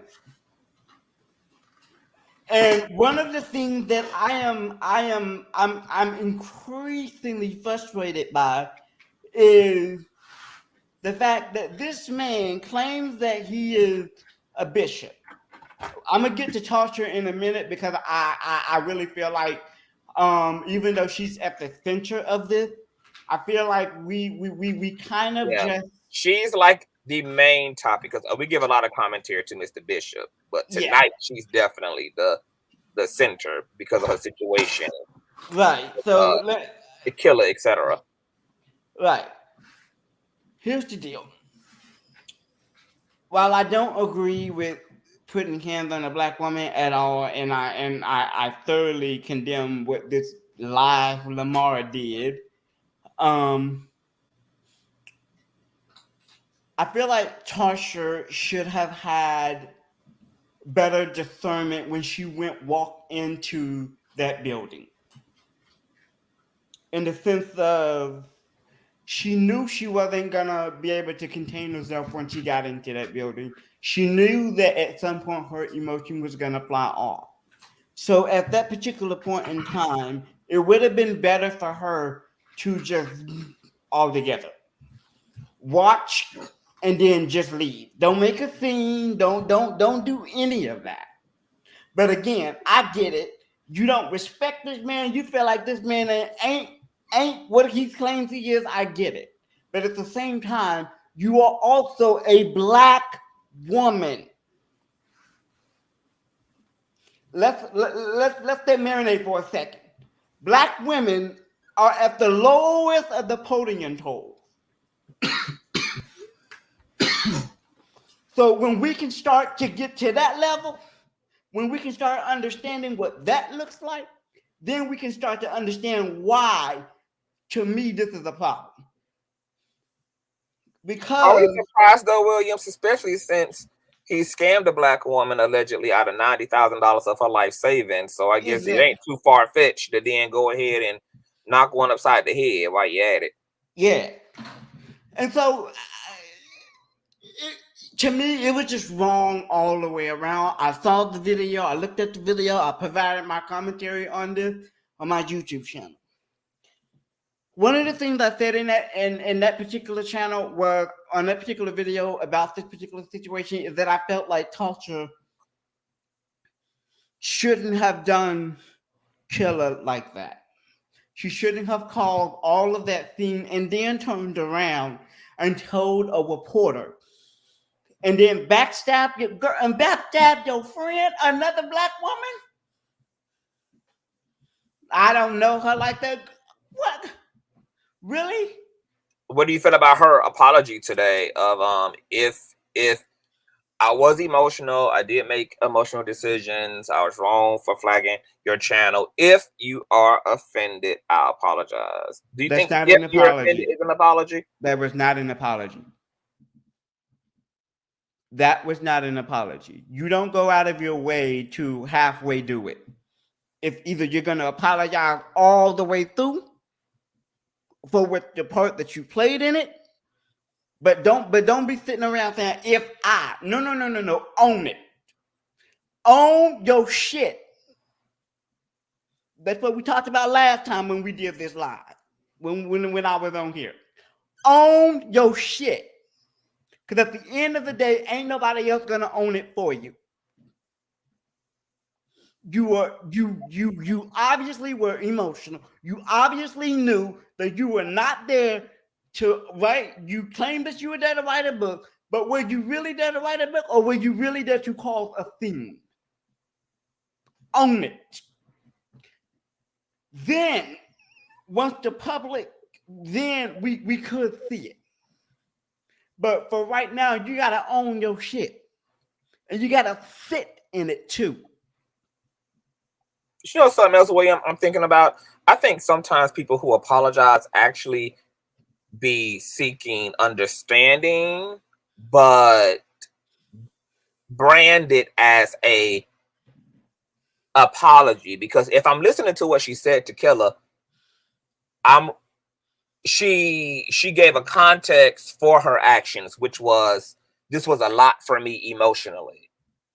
And because it was a lot for me emotionally, I flagged your channel, I misspoke, I said things that were disrespectful, and then came the if your feelings are hurt. Put in the if your feelings are hurt part in there. Let me know that what Tarsha was looking for from Killa really isn't an opportunity to apologize to her, but in getting her understanding and compassion from her. Because nobody will go through the lengths of saying this why I did A, B, C, D, E, F, and G, unless it's because you then want the other person to respond empathetically toward that and be like, okay, girl, I understand where you're coming from. So I get it. It's water under the bridge, etc. And now that I think about it, a lot of people do that. They really don't feel sorry because they feel like their actions came from a certain place, or because they feel like they were going through this and going through that, and that's the reason for the actions. That they're not necessarily wrong. It's just that, hey, I was in a bad place. Don't take this to heart, because an apology is, this is what I did. Despite the context, I apologize to you. It doesn't. An apology only lists the offenses and the responsibility for the offenses. But when you drench the offenses in the why I did it, how I did it, where it came from, what you're actually looking for is understanding. And I wish that people would be more emotionally intelligent to differentiate the two, so that if that's what they're going for, they can be true to that. Because you can't get both of those things, you have to decide one over the other. But because you can't eat your cake, you can't have your cake and eat it too. That's the bottom line. You can't have your cake and eat it too. I just figure it out. Like, just if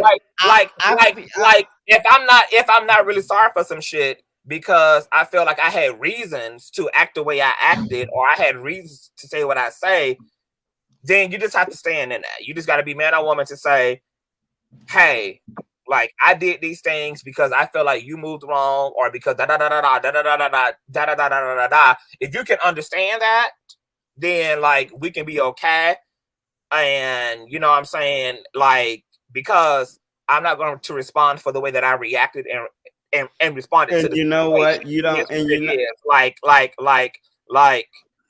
like you and everything, like you cool, but my response is my response, then it is what it is. But if you're looking for an apology, you have to actually like keep all of the why I did what I did out of it, and just acknowledge the offenses, and then apologize and make amends, and then get the fuck on.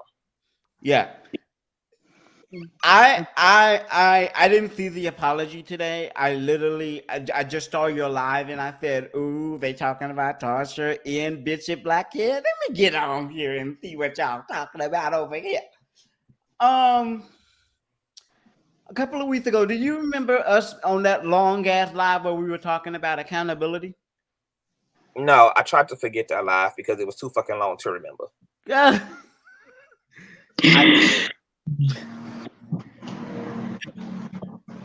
One of the things definitely made good points. I don't think they were friends. Clearly they both have said they weren't friends. They didn't know each other long enough to even have an understanding of to know each other's character, to know how each other would, to even fathom a thought. They didn't even think that was going to happen. I think it's so many moving pieces yet again to this puzzle, and neither one of them have really taken the time out, because I can see how Tarsha could have felt, offended by anything that Killa did in regards to releasing the video footage that created its own narrative, and then before she could even speak her piece to the public or it was like a lot that went on very innocently.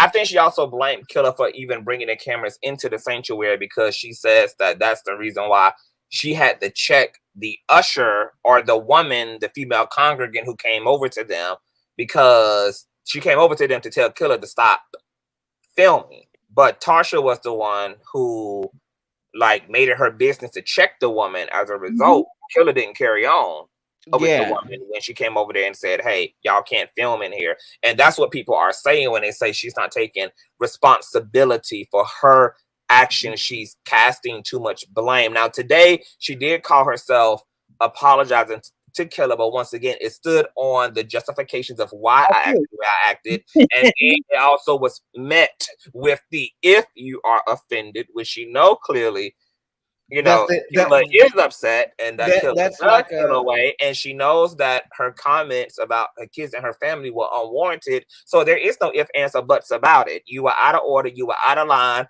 Nothing that you said, a lot of shit you said was not relevant to the situation at hand.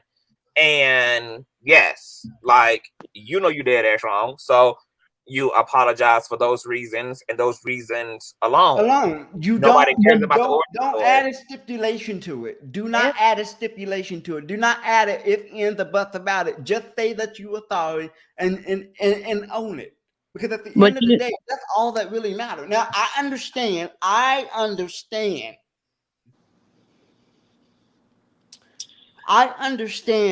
the emotional need to want to put forth the apology and everything. But if you add a stipulation to anything, it negates the apology. It negates what you were trying to do. Now, if your intentions were there, we get it. But I've always been a big fan of people who genuinely are apology. And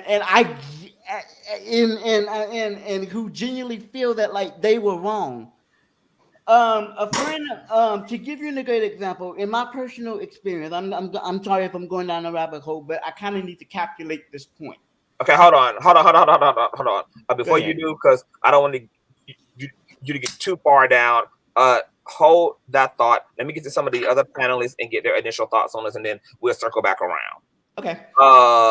Keeks, welcome to the platform, darling. Your thoughts on Tarsha? Hey, y'all. First of all, that was me running the water. Don't judge me. Okay. Okay. Auntie got to clean up, so don't do that, y'all. But on mute. Yes, I know. So sorry, y'all. I'm young, but I'm old. Okay.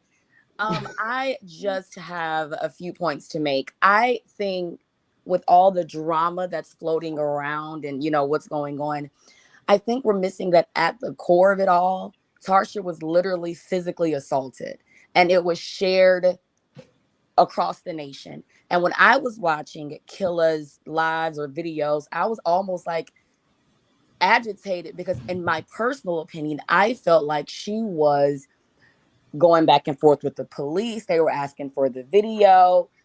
She was kept saying no. It was just a lot coming from her. So I could see how Tarsha, when it first happened, reacted the way that she did. Like when you're physically assaulted by someone and you watch these videos of your friend or whatever screaming and hollering, sometimes you think they're a part of it. So I can understand where she's coming from. But I also think that she should have kept her apology today until she was ready to fully own whatever it was that she did. So I think I was saying. And it's really, really hard. Like I tell people all the time, even in workspaces, like you cannot be abrasive with me because I was not raised around that. So it's really triggering and traumatizing for me. Killa's kind of abrasive. So I could just see how homegirl would feel when it first happened.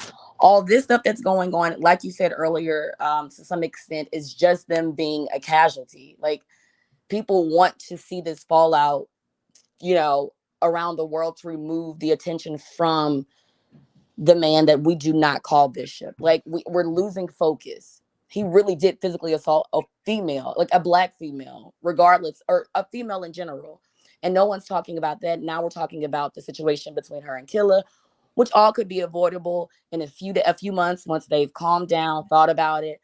I have been in many arguments with many friends or even siblings, and I don't even understand how to forgive them until like 2 months pass by and I sit down and think about what's happened. So it takes time to get over this. Everyone can always say from the outside looking in what Tarsha should have done, but she was, number one, physically assaulted and skin was broken on her. Plus her friend was kind of abrasive and a lot and overwhelming. It's just a whole lot. So my hope is that Tarsha can actually heal and the two women at some point can reconcile. And then the man that we do not call Bishop can, deal with his legal matters. That's it, y'all. Well, thank you for those point Keeks.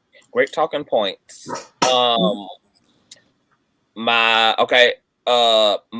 Miss Monica and then KOM. Now be mindful, Miss Monica, with the language. Okay. I'm very strong statements, child. Yeah, you know me. I get. But you know my stance on this. Mm-hmm. You know my stance. I believe in fighting. I believe in ass kicking. Some people. I mean, people think I'm so. People think I be so hateful and so mean. No, I just be real. It can be over the top. It can be over the top, Miss Mark. I'm not gonna lie. It can be over the top sometimes. Yeah, I mean, I'm the most loving person you ever be, but it's just when you piss me off. It's like when I get upset, it's like I go all the way there. I'm bipolar, right? So I go from 0 to 1,000.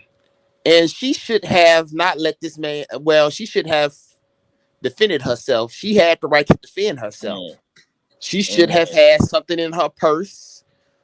Something, She wasn't able to get to it because he dragged her out of the church by the back of her neck. Well, she should have. Yeah, well, she should have went to the car or something and grabbed it. She should have went back in there, guns blazing. It was already police. It was already police outside. But and it's funny to me that he can do that to her, but if it was his black ass on the if it was his black ass being ushered out to the police or something, he'd be fucking scared, and everybody be marching for his punk ass. But I wouldn't. Look at how these niggas do black women. This is the prime example of why I do not care for these niggas. I like decent black people, Conch, but I don't like niggas. I separate the two. This is why I don't deal with these ignorant ass niggas. They colorist as fuck. They homophobic as fuck. They transphobic as fuck. They hate black women. They don't like themselves. Why are you sitting here caping for a group of men who don't even fight for themselves? You're fighting for people who not only like you, who only don't like you. They don't like them fucking selves. Damn. They don't like you or me, Conch. They don't like black women. Why are we fighting for these niggas? They don't like themselves. They ain't even fighting for themselves. These same thug y'all niggas that these niggas be out here that people be out here marching for. These same type niggas ain't out there marching for the people that's like them. Do you see any of these thugs out here marching? Hell no, you don't. These thugs walking around here that's sleeping with these half-becky hoes and shit like that. Do you see them out here marching? I don't. Tarsha. You mean Monica? Who?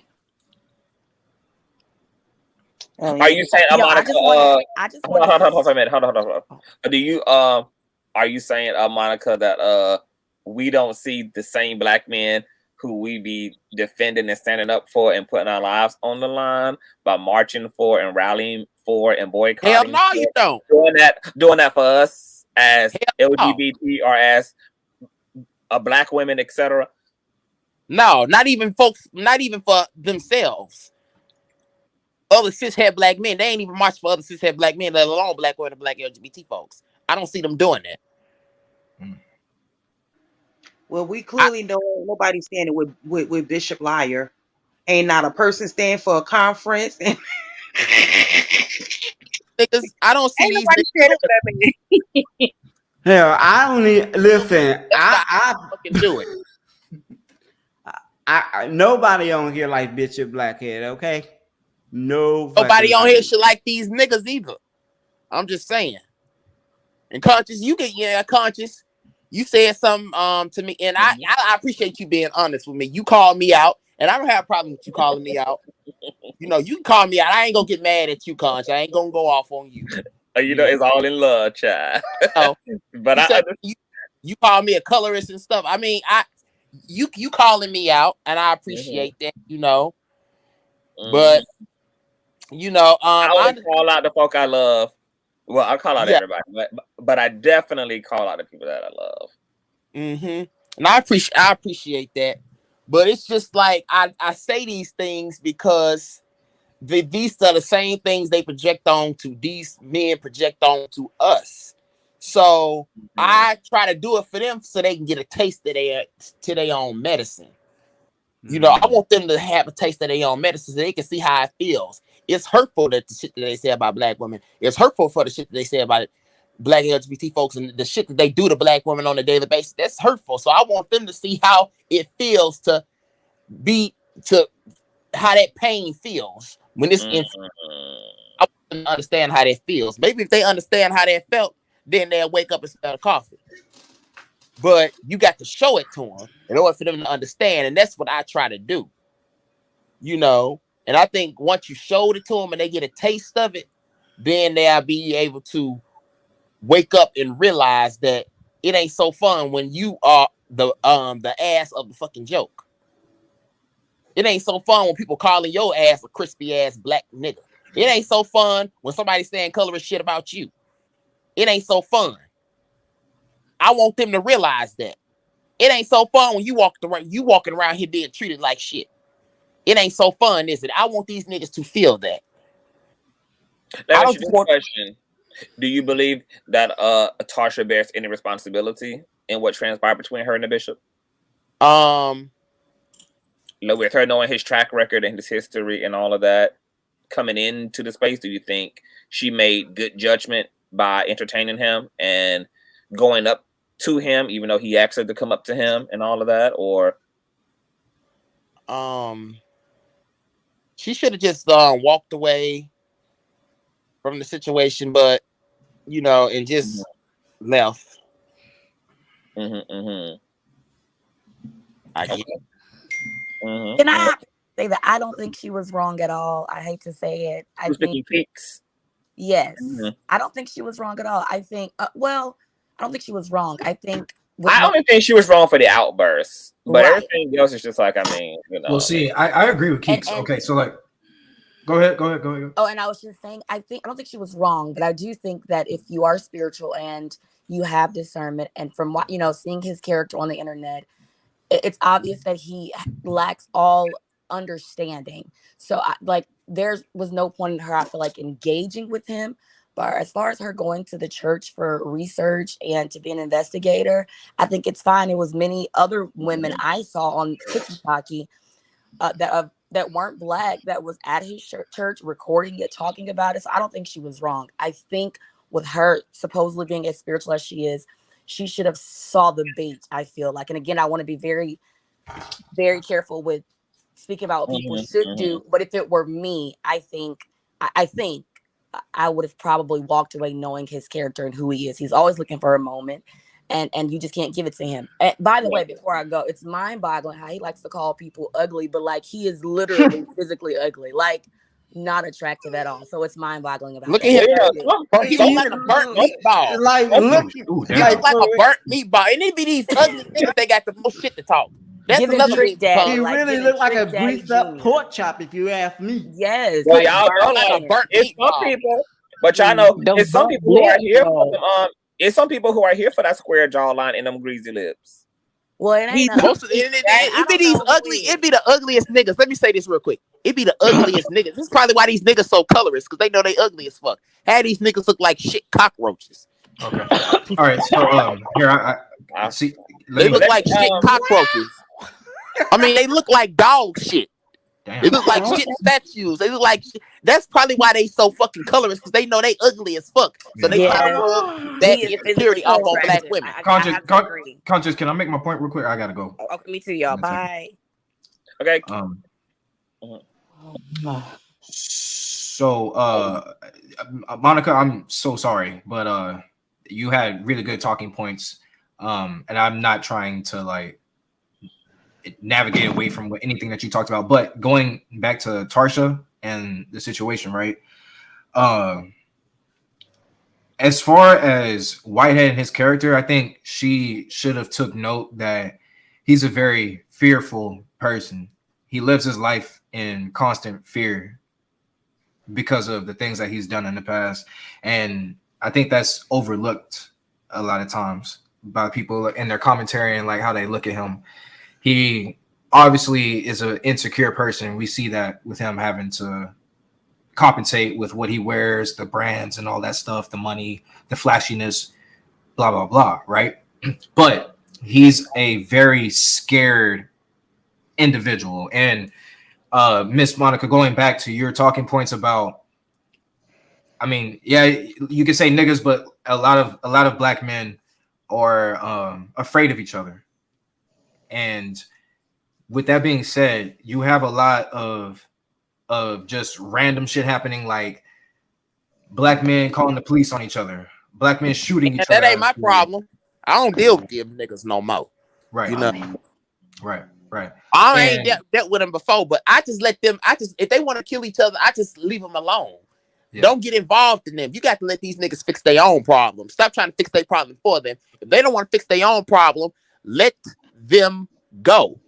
Allow these niggas, do not fix their problem for them. These are grown ass fucking men. This is why I don't worry about these niggas in these damn prisons. Have them niggas in them prisons need to have their ass locked up. Well, that's the other point. That's the other point is the accountability has to come in. So as far as accountability, and not everybody goes to prison, or some people go to prison and they get out, right? In the case of this guy, he's been to prison before, he's gotten out, and he's now in society as a pastor. So I think another side of accountability is, especially now in this day and age, you get called out, you get exposed. People make videos, people use media as a tool to make people aware of what's going on and what you're doing, right?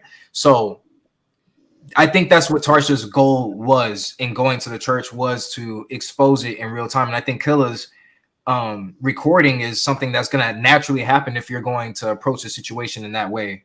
If I'm going to be a journalist or an investigator, any type, way, shape, or form, I'm most likely going to record what I'm doing, because I want to record the whole experience and have another source there, a media source, so that way people can see it rather than just hearsay, right? So yeah, of course, I would think that filming is going to be something natural, you know? And I don't think that's out of bounds, to be honest with you. If somebody goes to a church and they're going to record the church, I don't necessarily see that as being a problem. Now, yeah, of course, the pastor or whoever, you know, owns the church can say, I don't want you in here, get out. That's one thing. That's why I don't go to these damn churches. But that was, I don't think that was communicated. He was actually inviting her up, even if he was being sarcastic, even if he was being facetious, he still used the language of, yeah, come up here, come up to the altar. So when she did, I can see emotion and, you know, natural humanity just coming in. Not everybody's perfect, and of course, in a situation to where you're already passionate about what's going on. That's how we also know. Now, I don't mean to come on sound like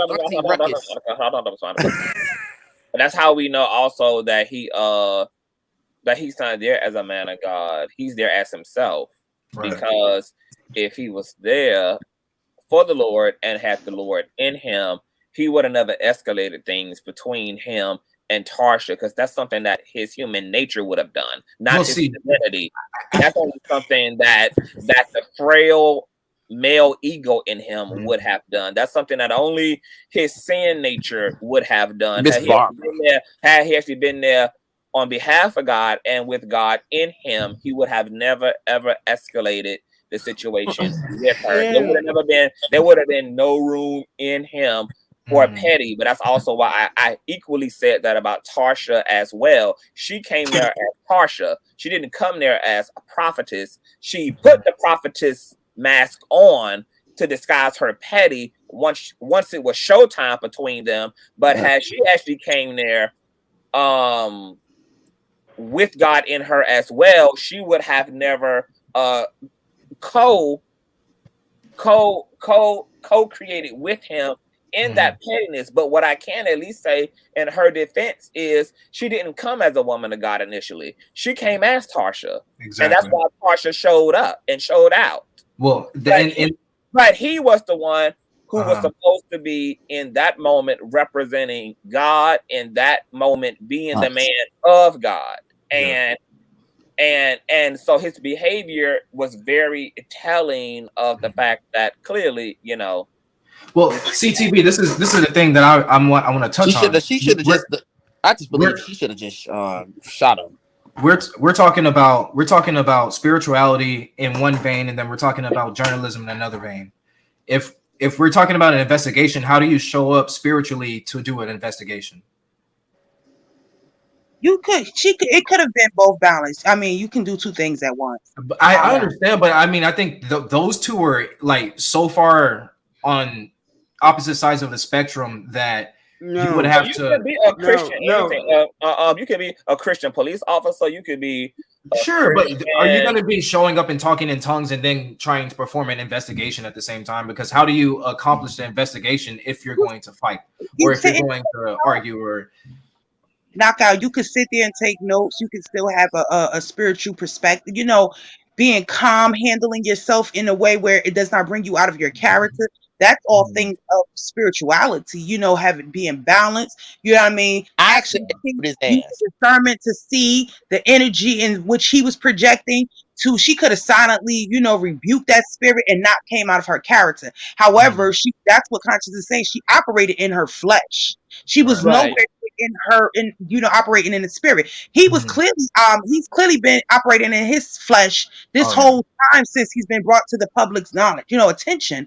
The thing for me is I want to know, and I know that Killa is in the comments. I want to know, was there a discussion? Like, they didn't have to plot out that they were going there to do A, B, C, D, F, G, but somewhere there was some type of communication where they agreed to meet up, that, you know, I'm going to go there this Sunday. And somebody said, oh, you want to go? You know, I was planning on going too, or whatever. Was there ever a discussion about why you were going there? Like, oh, I'm just going to, you know, collect some notes or whatever. Was there here to answer that question? Is she here to answer the question? Hey, Killa. I was going to say, I could have answered that question, but go ahead. Well, is this thing on? It's recording, boo. The red light is flashing, honey. It's recording. Oh, all right. Hey. I can't see the thing. I'm blocking her. It's a mess. Okay. And the reason why I'm asking that is because, okay, now I can see you. The reason why I'm asking that is because Tarsha was basically saying, like, she was clueless about, you know, the you recording and any of that or whatever. And I'm like, something really clearly is off in that dialogue, clearly for me, because it's no way. If I'm like, I know that you stated that y'all weren't friends. She said y'all weren't friends, but somewhere there was some communication that I'm going to be here, and I'm going to be here too.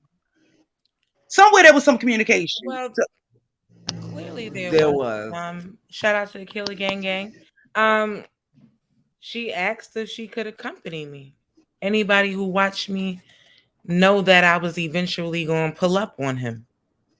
Mm-hmm. So she asked if she could accompany me. And she never really made mention to the book that she never referenced the book like that's the reason why she wanted to come. She just asked if she could tag along. So she never gave a why. She just only asked you because she just asked if she could tag along, and I'm like, sure, because either way I was going, whether she went with me or not. Hey, Killa. Hey. I don't know. Hey. I've been watching you for like the last month now or so. I subscribed to your channel. I'm like, okay. Thank you. I gotta subscribe to your channel. I don't know what your channel is. What is it? It's called The Talk with William Worth. Lately I haven't been going live as much due to my job. He a lazy content creator. Let me say one thing, and I gotta go.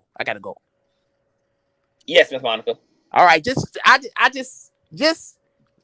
leave. Just let these niggas fight their own damn battles. Sit down, get some rest. Don't worry about these niggas. Eliminate yourself from Blackistan and get the hell away from these niggas. Let them fight their own battles. If they want to continue to breed themselves out, you let them niggas breed themselves out. I don't mean to come on here sounding like Auntie Ruckus. I gave that a new name. I think it's time for you to get some rest, Miss Monica. Okay. But let these niggas fight their own battles. Yeah. They want to kill themselves off. Let them kill themselves off. They want to bring themselves out and create more of these fine, sexy mixed men. You can go and let them do that. Because in the 50 years, they don't realize that they're slowly killing themselves. But they don't want to realize it. So you got to just let them slowly die out and kill themselves. Because that's what they want. They want to do this. And this has came out their mouth. So just let them go ahead and breathe themselves out. In about 20 years, they probably won't be here. But this is what they wanted. So don't fight their battles for them. You got to let them figure it out on their own. That's all I got to say. Okay, Miss Monica. That was one hell of an outro. Thank you for being here, babes. Okay. That's the one and only Miss Monica, Charlie. Yeah, I know she come through like a wrecking ball girl. Okay. Yes, now, she does. Back to the subject at hand. Back to the matter at hand. I'm here. Hey, Conscious. Hey, boo. What's going on, baby? Mama? You know. I was in your DM last night. I'm sorry, Conscious. I was in my feelings. No, girl, you get it. I mean, I get it. We here. I see you. You see me. We see each other. Okay. So two questions. So, what did you think about the book narrative? I think you have spoken to this exactly. Do you believe that there is a project or an actual body of work she's working on related to that, or do you think that that's something that she created to kind of, I guess, justify being there to begin with, because she just didn't feel comfortable saying, hey, I wanted to come just because I wanted to damn come. I wanted to see it just because I wanted to see it. Do you feel like she just produced that as a as something to cover her presence, or do you think she's actually working on something? Well, she made mention of the book prior to asking me if she could accompany me. And that's the thing. Like, she did say she was working on a book called Liars on the Pulpit or something to that effect. Oh, got it. Okay, so that makes sense. But sense. when she asked if she could, accompany me, she didn't say that's why she wanted to go. Okay, so basically what you're saying is, in layman terms, even though she made mention of the book, she didn't link the reason to Bishop Dickhead Church. Yeah. Even though to that point, it still could have been the case. So now my other question to you, Killa, is because we got into the whole apology, the alleged apology she gave you today. And we was talking about how, of course, that's not an actual apology. No, it's a cop-out. That's what that is. Now, I know that you have very strong feelings about the statements that she has made, especially considering your family and your kids. Even if Tarsha was to technically apologize, like in the most sincere and appropriate way, are you able to receive that, or is it one and done when it comes to her? Because I was like, Killa really on her grown woman shit, because the fact that you even allow her to still hit the link and to defend herself as it relates to the other issues that she was speaking to, I was like, this is very mature, because I know people who can't even compartmentalize like this. But like you said, bitch, I'm a professional, bitch. Yeah. And the Gift and Curse podcast is you know what I mean? I know you reference your brand. It's your brand. Consciouztv is your brand, right? So it's only but so much you're going to allow somebody to get you out of character on your own platform, right? We can handle that behind the scenes, right? Had she offered an apology and it was like genuine and sincere, I would have been like, oh, okay, well, thank you, appreciate it. But it ain't gonna make me no difference. We can't never move forward with the friendship. So I have a question, Killa, and it concerns the apology, actually. Because towards the end of the apology, she said something to the effect of, if you feel offended. And I'm like, bitch, that's not an apology. That's a cop-out. You really feeling like that's an apology. And you trying to wrap yourself in the whole damn spirit. Oh, hallelujah, thank you, Jesus, amen. But your ass ain't done no damn apology. Look, I'm with you. I almost snapped right then and there, because I'm like, wait a minute. Now you trying to throw salt and vinegar on my wounds, bitch. Yeah. So my question to you is, as it relates to the apology, when you saw that, how did you feel about that? I was ready to go off. I was ready to get in my bag and be like, you was a dumbass bitch. You know that? But like I said, it's my brand, it's my platform. I don't have no hate in my heart. You know what I mean? It's not like I wasn't as invested in this vagina bishop situation as she is. You know what I mean? Like, I think that somewhere along the line she was like emotionally invested in this, whereas this is my job. You know what I mean? Right. So is there like a portion of you, when what had happened going back to that day, did you feel that something was off when y'all had walked into the building together? No, the only time I felt something was off when we immediately, as soon as we got downstairs after, like, he attacked her, like, as soon as she started, like, interacting with the police, I'm like, because I seen, like, a little something in her eyes that shit just, I'm like, whoa. Like, I swear to God, I seen, like, a glimpse of craziness. And I'm like, that's when I started questioning everything. I couldn't wait to really get home so I could review the footage, so I could rewatch my interview with her, Because I'm like, is this bitch crazy and I didn't realize it? Like, what? How did I miss this? What? I have so many questions to ask you, but I'm gonna wait till I get on. But I'm gonna wait till the next time you go live on your platform to ask you those questions. Okay. But sorry, Conscious. I know I'm doing your job, but You good. but I was just like, this is just too much even for me, and I'm disabled. I don't say that a lot about my damn self, but I'm disabled, bitch. Okay. I wouldn't even claim it. Shout out to my brother Christian. I have a brother who's disabled also. I love him. He's like one of my favorite people in the whole wide world. He really is. Mm-hmm. So, Killa.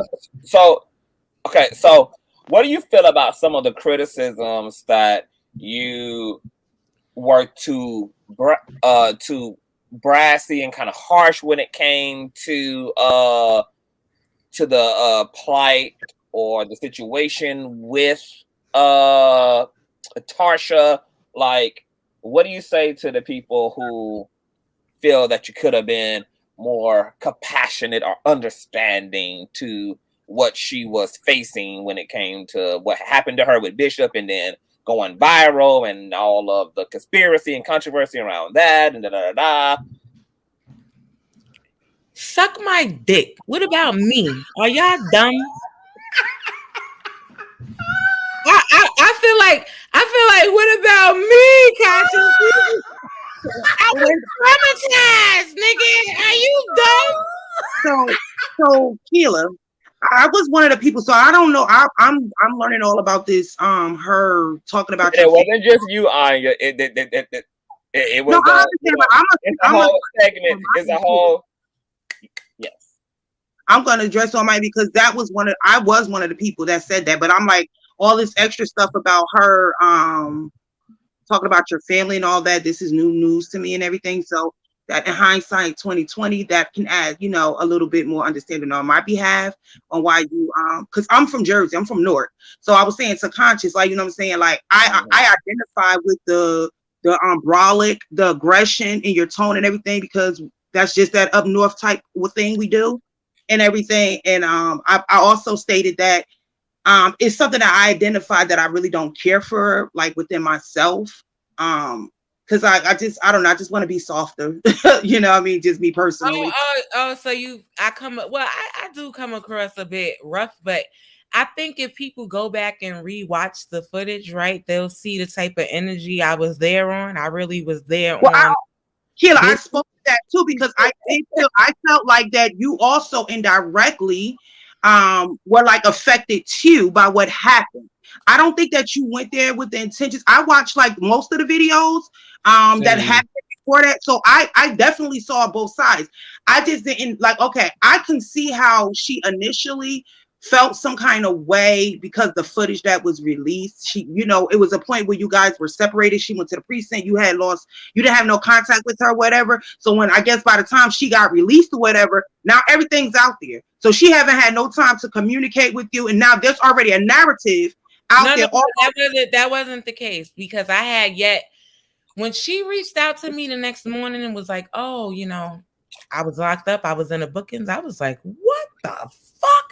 And she was like, yeah, the police was looking for you. They was running up and down the street. They was asking me your name and blah, blah, blah, blah. Like, I didn't even know she was arrested. But by then, I still hadn't released my GoPro footage. You understand? Like, I understand, but we did have some footage out there, right? I was live the whole time. So hold on, y'all, because I want to speak to that too. Hold on, I want to speak to that too because this is why Tarsha's reaction was like misguided anger. Mm-hmm. Because let's say that Killa didn't come in there with her phone or her GoPro. It would have been just her. Hold on, y'all.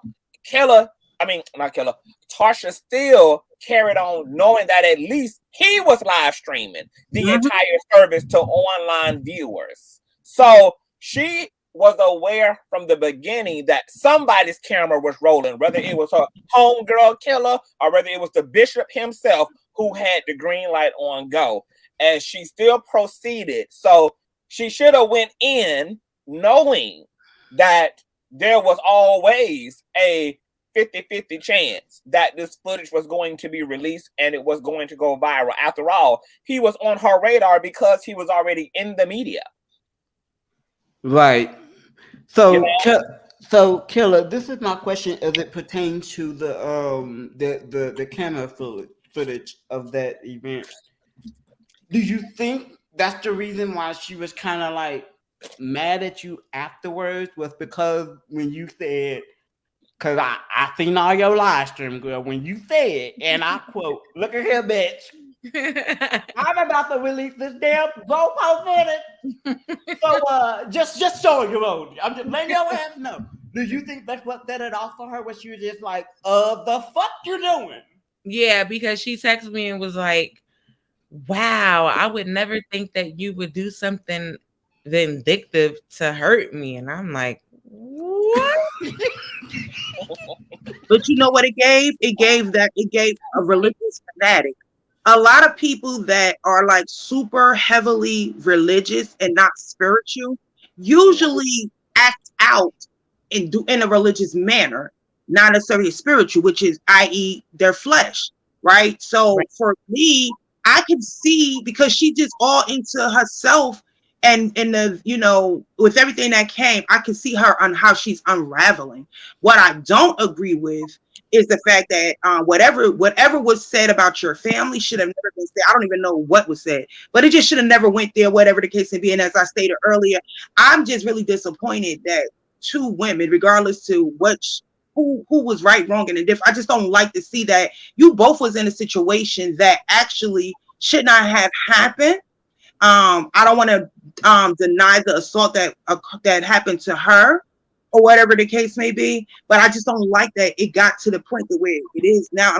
I'm tired personally of seeing women, like, you know what I'm saying, tear each other down. Like, I'm just so over it or whatever.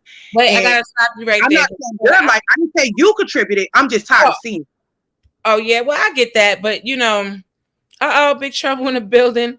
The whole reason Killer got that footage is because she was in a car waiting for Tarsha while we was talking to the police and waiting for them to return. Mm-hmm. Facts. Shout out to Big Trouble in the building. Killer Gang, y'all know who that is. That's the infamous Trouble who had to pull up when his wife called her sisters, right? Because shit got real ghetto real quick, right? I didn't go there for any of that. Right? Ghetto real quick. Real quick. And look, it's a gift and a curse with me. Y'all know I'm the best of both worlds, baby. We could praise God or we could beat bitches up. So I'm just saying. Can I ask you a question? I'm sorry. Hey, Killer, how you doing? Hey. I just wanted to ask you a question. Do you think that Tarsha was mad at you because of the fact that you had extra footage that you actually put out showing her in a negative light?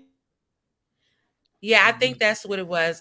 Because if anybody watched all the footage, they know that the GoPro footage had all of the audio that Scam-A-Lots didn't, right? When he released his footage, it didn't have no audio.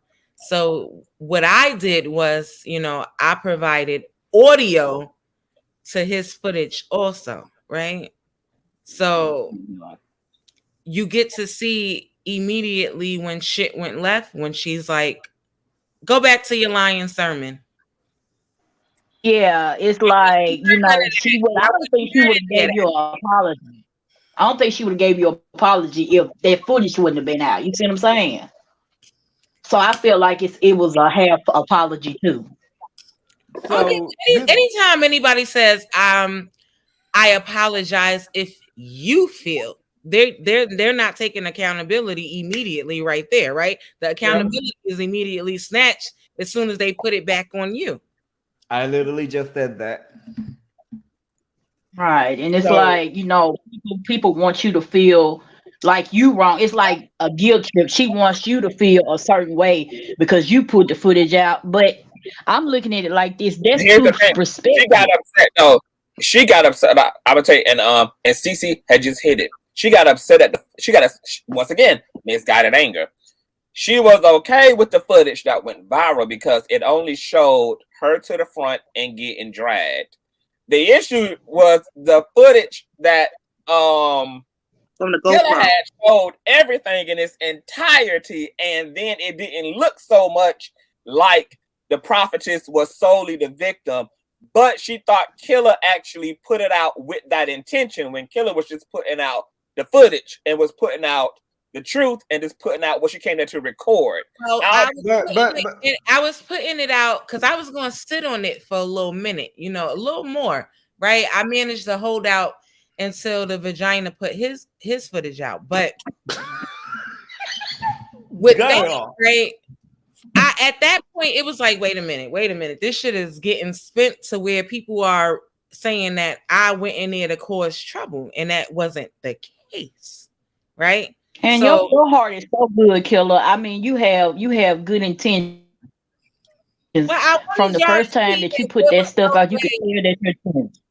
I wanted people to see that, in my opinion, right? Allegedly, there was really no way that he wasn't in on that robbery.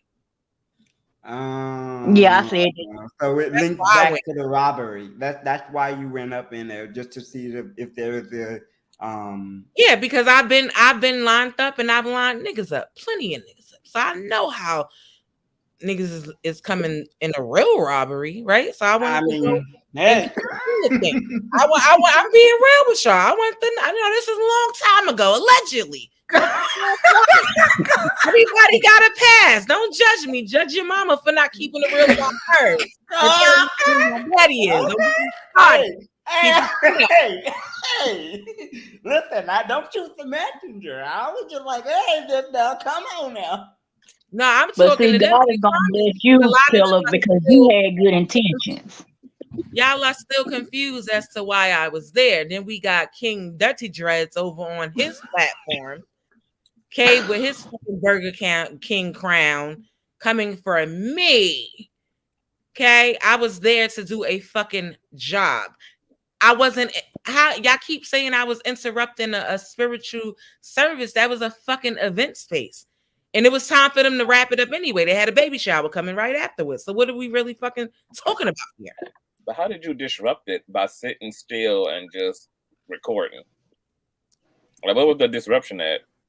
The disruption was when that bitch said, "Continue with your lying sermon, bitch ass nigga." Now she didn't say all that, but I'm just saying, you know, that's what she left out. Let's be real. Like, she wanted to say it. She just didn't get a chance to. Because as soon as she said, "Continue with your lying sermon," that nigga said, "Excuse me?" I was just shocked at his ugly ass. That was a demon. That was a demon fighting a demon. That's what that was. Talk about it. I can tell you. Not a demon fighting a demon. Lord have mercy, Jesus. I think I'm gonna go to heaven and come back. Thank you, Lord. Not the first time to say that. I believe that. I think that that's important too. And I think if Tarsha would have sat on her feelings, she would have been able to realize more context, because what Killa just added to why she released the footage, which for one, she went there to get footage. So, I mean, that was the agenda from the beginning. But also, Tarsha forgot that Killa also had been subjected to just as much conspiracy and false narrative, saying that, hey, y'all came there to get into the shit. So the footage also acted as vindicating her, saying, look, I didn't do shit. I was chilling. I didn't come there with no problems. I just came there with my GoPro. I told my folk that I was going to see what was up, to see if this place was as raggedy on the inside as it is. And it was, nigga. Boom, pow, boom, pow. And yeah, you can see for yourself. I didn't do nothing. Yeah, I don't think she thought Killa was going to be professional. I think she thought. Clearly she did. She was ratchet when you was showing the from the GoPro, when the lady came over and was trying to get you to turn it off. She was the one that was doing all the talking about the Fifth Amendment rights and all of that. And you was trying to. I don't think she thought you were going to be professional, Killa. I don't think that. That's the reason why I think she acted. I think it was just literally what was in her. Like we keep saying, going in circles. She came there. I believe she came there with the intention of, if it go this way, because remember, she said the first time she interacted with this man face to face, he told her face was greasy. So she already knew this man's personality. So for me, although that may not have been her entire intention, she just may have been ready and sitting on like TTG to go. And I think she thought that the same of you, and I didn't think like expect you are you to onto conduct something, yourself Anya. like it. I think you wanted something. She might have been extra because would Tarsha have acted like this as she came solo? Probably not. So I'm sure that even coming there solo. Mm-hmm. You because she had every opportunity to go, right? Exactly. Clearly, you've been, and that we know you watching, bitch. Come on out and play, bitch. Because we know that you fucking knew about this man prior to anybody knowing about this man. You've been studying this man and his family. We got to keep it a 1,000. She was hiding behind that fake page, putting all of that footage up that they had took off of their own pages. So clearly you were.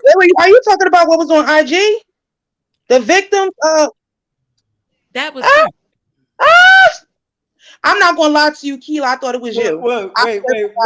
Why would it be me? Why no, me? No, because you had listen. I don't have to hide. I didn't know about your about your platform. So when I first saw you on Conscious platform, before it even you was telling it, even when you said it about announced your platform and everything, the name, I still thought it was you because it was like you had so much tea. When I went on your page, you was going down a lot, like you really had been on his neck for a minute. Yeah, and the page disappeared right after that. From the robbery. I've been on his neck from the robbery. Yeah, but then the page disappeared right after the assault. But when I came on Conscious, I wasn't even going to put him on blast about that. Conscious, if you remember when you were reading the thread, it was kind of like in there, like, yeah, bitch, and I bet you took that page down. I had totally even, you know what I mean? I wasn't even going to put her on blast about that because after talking to my lawyer, Pam, shout out to Pam, like, nah, that shit gonna sound crazy because it's gonna sound like you conspired with her to get herself yoked up. And I'm like, nah, fuck that. Yo, it's crazy because I blogged and I was communicating with her and she was sending me information. I posted a couple of things, but then I stopped or whatever because I didn't want anybody from behind that page. She was communicating with me, Pam, a whole bunch of other people, but the reason why she felt obligated to tell me about it, she told me maybe 2 days before we was going to the church, and she was like, "This is when I promise y'all, when she told me, I'm like, yo, I feel like I'm in a fucking Twilight Zone because it was a lot for me to process in the moment. Because she was like, "Are you sitting down? I feel like you need to sit down," and I'm like. And I sat the fuck down because anytime anybody tell y'all to sit the fuck down, y'all need to sit the fuck down because they about to drop some shit on you. So I sat the fuck on my couch, okay? Right on the other side over there, on the other side of this couch. And she was like, I feel like I'm building a genuine friendship with you. And if I want to do that, I have to be honest. I've been communicating with you behind that page. Now she was like, the page where you get all the footage from and you've been sending it to me. And I'm like, yeah. She's like, yeah. I'm like, that's how she told me. She didn't say like, it's me behind it. And I was like, oh. And she was like, yeah, but I feel like I have to tell you when I started doing it just so I could bring awareness and blah, blah, blah, blah, blah, blah. She was like, but every day you keep sending me these clips and you're using them for your show. And I feel like I'm not being real, like having conversations with you as me and then as the other person and you don't know. So. Wow. So let me ask you this, Killa. Let me ask you this. Do you think Tarsha tried to get close to you so she could act like that y'all was buddy so she could get, attention or have an extra motive? Because that's what it seems like to me. It's like we good, we friends. I like you, you like me. And it's crazy because the thing about it is once you leaked out everything, it's like she want to separate herself all of a sudden. Can I answer that question, Killa? Cause I be on this shit. But you get what I'm saying, though, Killa. No, honestly, I went through that earlier, and I'll prove to y'all in real time. Right, I was actually on my podcast talking to my subscribers, and giving them the rundown on how she introduced herself to me. And in doing it, I realized, I kind of played myself. See, I'm real. I got to keep it real with myself. I was so focused on getting the truth on him and exposing him. See, at the time when she reached out to me, I had moved from the robbery to covering the real estate classes. Okay. So when she initially reached out, she said, "Hello, I watched your show. I saw you on King Jives as well." And then she says, FYI.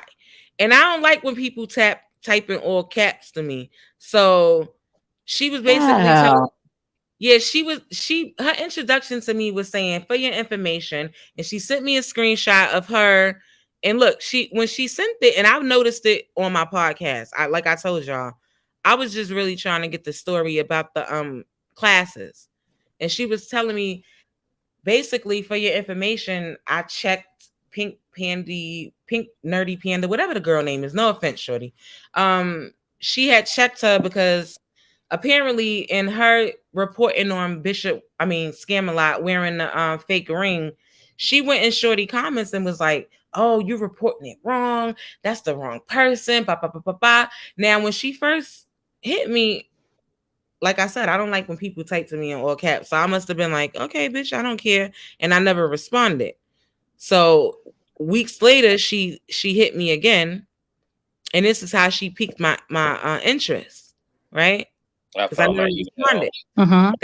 She said she found the email and she sent the receipts that she really was in the class. And that's when I started entertaining her. You get me? I didn't bite the first time. I didn't bite because I'm like, okay, well, bitch, I don't care. I don't know what my response was, but I know, like I said, I know I don't like people typing me in all caps, and bitch, you like FYI. Bitch, I don't know you. So I ignored her. I didn't talk to her until she showed me proof that she was in the classes. And that's when I asked her what her story was. And that's when I offered her to come on my podcast. Because like I said, at the time, I was covering the classes that he just began promoting. And in my opinion, I had a lot of receipts and a lot of information stating that's how he was choosing to groom and steal other people's identities, allegedly, right? He went to prison for that very thing, for using people's social security numbers, etc. But that's why even Tarsha bounced out of the class when he started asking for the social security numbers. Right. So but still, how do we get to that point, right? I was so focused on getting the story on him scamming these people using the class that I met her on my podcast. So I was already looking at her like, cause I'm not going to nobody class who said my face was greasy upon our first meeting. Like, bitch, you don't know me like that. You don't know what the fuck what kind of skin issues I got. The fuck is up with your lips, bitch? What's up with your kitchen jaw? Like, what?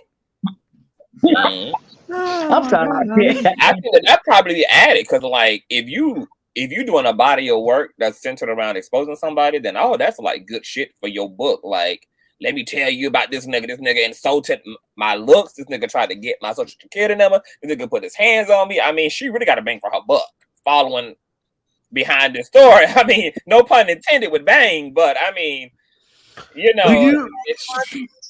gonna be one hell of a book, baby. If she wasn't really writing a book, she better be writing one now, baby. She gonna have a bestseller on the damn hands, cause She said you really need a whole book about how she got choked, though. The fuck? Yeah, but she said something doing a live tonight with you, Killa, when she said she can talk about whatever she wanted to talk about on her own platform. So that kind of, I mean, now because all of this stuff coming out is like literally giving me light bulb moments. Like, is her intention? She's giving me the same energy that La Moore gives. Is her intention to be a blogger or a vlogger? Is that what she was her intention to use his story to build a platform for herself? Because now I'm starting to feel like she thought about writing a book, but maybe that ain't really the goal. I'm starting to feel like she was emotionally invested to the point that they don't have anything. It's some feedback in your background, Rashonda. I had to mute you, boo, but go ahead, Killa. I feel like the reason why she's invested the way she is because there's like a more of a deep rooted jealousy of what? Of the lifestyle, right? You got to understand, a lot of people, even in this chat, a lot of people don't hate the fact that they manipulating people and you know, scamming people out of money allegedly. They just don't like the fact that it's not them driving the Bentley and the Rolls and wearing the Gucci and them fucking Actually, my caregiver and I had this exact same conversation literally last week about this particular conversation. So it's a fine line between people like me who really feel some type of way about you playing with my God. Like, I really love God and I don't give a fuck what nobody say. He's spent the block for me on too many occasions for me not to know how he, you know what I mean, upholds me. So a lot of y'all are really jealous that they are living the type of life that they're living, as opposed to being upset that they're taking advantage of vulnerable people who really. You think that she's one of those people, but why? Like, you just feel that way? Or I mean, after going through the footage and our conversations we had and processing the fact that she was behind that page, y'all got to sit with that. And a lot of y'all can't sit with that because y'all don't know the information that was being pumped from that page. That shit is deep. It was. I mean, I still got it in my DMs, and she could witness because she's a witness, right?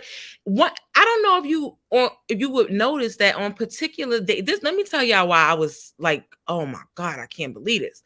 Because before she told me she was the person behind the page, I remember thinking one day, whoever's behind this page is fucking kind of nuts. Like, they got a whole different agenda because it was like back to back to back. Back to back to back. Yes, it was. The back to back to back. And I'm the like, same information. Thank you. When it started repeating, that's when I'm like, who the fuck is this? Didn't I send you? I didn't send you any of that information. For me? Yeah.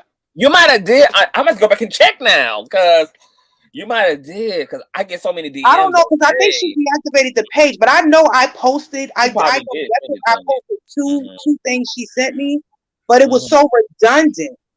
And I even in my post, I made it very clear that this person was definitely going to make sure the victims of Lamar Whitehead was going to be vindicated. Like, they going in, they like it was the same thing, but it was just. So y'all were saying that she was giving like obsessive. But let me ask y'all this question: do y'all feel that there's a difference between that obsession of her and the obsession of the white girl who's on TikTok, who's doing all of the? Also, she's exposing him. She's doing it in our face. She's not hiding. Right, that's what I was gonna say. Like, that's what I was gonna say. I was gonna say like but obsession is still obsession, though. Even if you're both obsession, it was obsession. It's like if you run the same. Just imagine you running the same article over and over and over again. It was literally the same information. Why do you? It's like now I'm picturing the bitch walking back and forth in her house, you know, going crazy. Like, I have to take him down. They have to understand. Like, I'm in my head, like knowing that she was I think it's some feedback in your phone. It's some feedback in your phone. Hold on. Okay. Can you hear me now? Hold on. I'm sorry. Okay, hold on. Do I need to come back in? Yeah, I leave out and come back.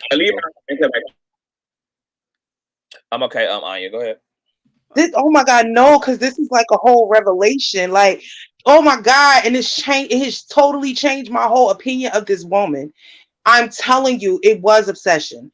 the information that was being sent to me and also what she was posting was redundant. It was the same information. Like for instance, the videos of when, what was that, the Louis Vuitton when they came out with the trailer.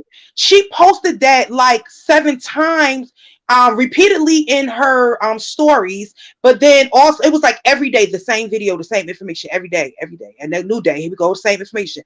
I would wait for new information. It would be the same information, and I'm like, okay. I felt that person was upset. I was waiting for new. Okay, hold on. So let me play devil's, because y'all know I gotta play devil's. I gotta make it make sense. Okay, because there's other ways to look at this too, right? So what about, because this is social media. Obviously, Tarsha knows that going viral doesn't happen because you post something really juicy or something that's really valuable or something that's really on point one. So she's competing as somebody who's trying to get information out with algorithms. Lots of content creators rotate links and rotate content and will post, time and time again before they move on to make sure that their shit gets as much traction as possible, or at least until they feel comfortable that the content has been seen by whomever they're trying to get it seen by, regarding their demographic or regarding a major outlet or whatever the case may be. That's like in this era, like things that look obsessive can actually be like people just trying to like get their shit to pop off. Yeah, but if it's a consistent thing, it has to be. It would have to be the work. So why not stand on that? See, here's my issue. That's with what I what was gonna winds say. up transpiring. Why not stand on that? Why be so appalled from going viral when your whole intention was to expose this person? Now I can understand. Well, that's because she's the one who got dragged. I can understand. I can understand the trauma of. No, listen to me. I can understand the trauma of not expecting someone to physically put their hands on you. However, if your whole goal, the whole pack, because I talked to this person myself, I have DMs to the receipts to prove as well. I talked to this person. The whole purpose was to expose him and the wife. The whole purpose was to have these people brought down. You have now the perfect opportunity to go even harder to expose this man and bring him down, because not only do you have footage and evidence to show some link of some type of crime, something, criminal activities or whatever, but now you actually have tangible evidence of this man being a criminal because he violated you. No. See, it didn't work. That's why she's upset, because once everybody saw what happened in full, then attention was brought to the way that Tarsha conducted herself. So all of that. I gotta stop you, baby, because pay attention, boo. Stay with it. You always want to throw a bitch a bone when she really needed a straight jacket. Let's be very clear. He always trying to throw somebody a bone when they need a fucking straight. I gotta keep my line to heaven clear. I don't know about y'all, but at least the Lord gonna be able to say to me. Wait. Wait a minute. At least the Lord gonna be able to say to me on yesterday, CTV. God know y'all always try to give the benefit of the doubt. Why did she immediately delete the page? Oh, I don't know. That's a good question. Why did she immediately? Is it after everything went viral? Because I swear when it happened, I promise you to God, and she deleted the page immediately. When she I don't even remember if it happened. She deleted it before the altercation, the assault, or if she did it immediately after. Because I went on the page. Went up there in my I typed the name in, it wasn't there. I went in my DMs. I'm looking for it to click on it, and it was gone. And because I just knew that site, that page was going to expose it, because the way she was constantly posting about this man and his wife. So that would have definitely been on that, had been on that page. It was gone. So let's divert the question away from the altercation for just a second, because I think that's the primary focus. Let's actually go back to the beginning to the whole entire damn thing, because I was right. Conscious, I'm all for Grace. I'm all for Grace. You know I'm for Grace. But I'm gonna just tell her keep it 100. I think sis just needs to stand up in her truth. Because I could still have grace for her. Stand up in your truth and say, listen, this I'm is what having I wanted. grace. I'm still saying the nigga didn't have a right to put Right to put, yeah, just stand up and say, my heart. this is And what God I in the corner right here with me right now, nigga saying, get her. My hands got dirty in trying to do it, which if she would have just been, she didn't have to let no one know that it was her behind the page, but it was just how she moved. She could have still been anonymous and you know what I mean, and everything if she chose to, but it's just how she moved. And I think now looking at everything in hindsight 2020, I think that it was, you think that she was envious of them. I think that her misdirect anger came because you were able to expose everything. Killa, you was able to expose everything and your hands remain clean. There was no, you know what I'm saying? You didn't try to hide your intent behind anything. Whereas he did. And I think that's the problem and that's why things probably went awry for her because she wasn't pure. Sorry, because this just popped up and I was going to get to this and, you know, bitch be tired. I work a real job. I be trying to make sure I get y'all the tea, honey. So I was knocked out and my phone was going off and they like, Conscious is holding you down. I said, let me get the fuck up, bitch. You see a bitch got a robe on. Oh, period. But Conscious. We need to do some investigating, honey, because you know that I was there in the building, right? And the sole purpose of me going there was to see if the robbery had occurred, right? Is there a way we can pull up that I'm kind of high conscious. I know I could do it, but I can't do it. Okay, what you want to pull up? Pull up the robbery. Pull it up. I think I know where you're going with this. On your page? Is the footage on your page, or you just want me to pull up in general? Anybody on YouTube? Okay. Pull up. And I'm going so I can listen. That's safe to use because it hit me today while I was live and somebody was in my DM anonymously because I'm not going to put you out there, but you said, hey, I think you should rewatch that robbery footage because Wait a minute. Killa, are you gonna go where I think you're about to go? Well, I just want to point a few things out to you guys that because if you are, I got some questions myself. I just want to ask everybody, do they see what the fuck I see after seeing my GoPro footage and how I just want you guys to see if you see what I see. Okay. I if it's what I think it is, girl, it can be juicy as fuck. Killa, I said this earlier that I feel like something's not right with this robbery situation. It's more to it. It is. I don't know because if you look in the back, if you actually look at the footage, there is a guy that's sitting right by the stage. Yeah, I saw him. I saw him. And he not now one other. But if it's what I think it is, ooh, girl. And then he act like the man act like he wasn't even scared. Never mind. Yeah, yep, that's exactly Never it. mind. Now let's be very clear. Start it over, Conscious, because pay attention. First of all, y'all remember how long it took Tarsha the distance from where we were in the back, right? You gotta remember there's another lot of feet behind us to that door. Yeah. So as soon as he starts saying a right here,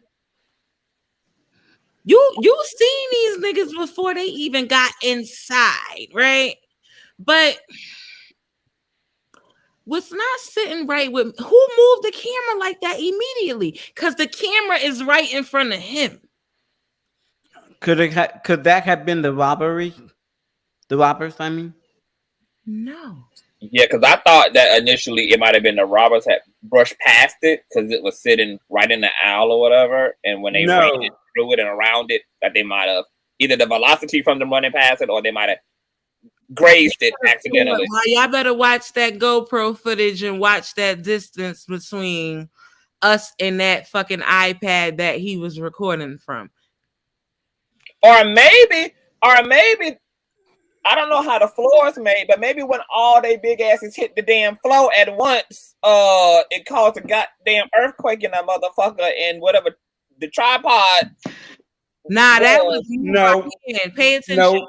No, because the camera moved. It seemed like it moved like somebody moved it intentionally. They did. But like they didn't want to know. Like somebody did not know. And where's the third person?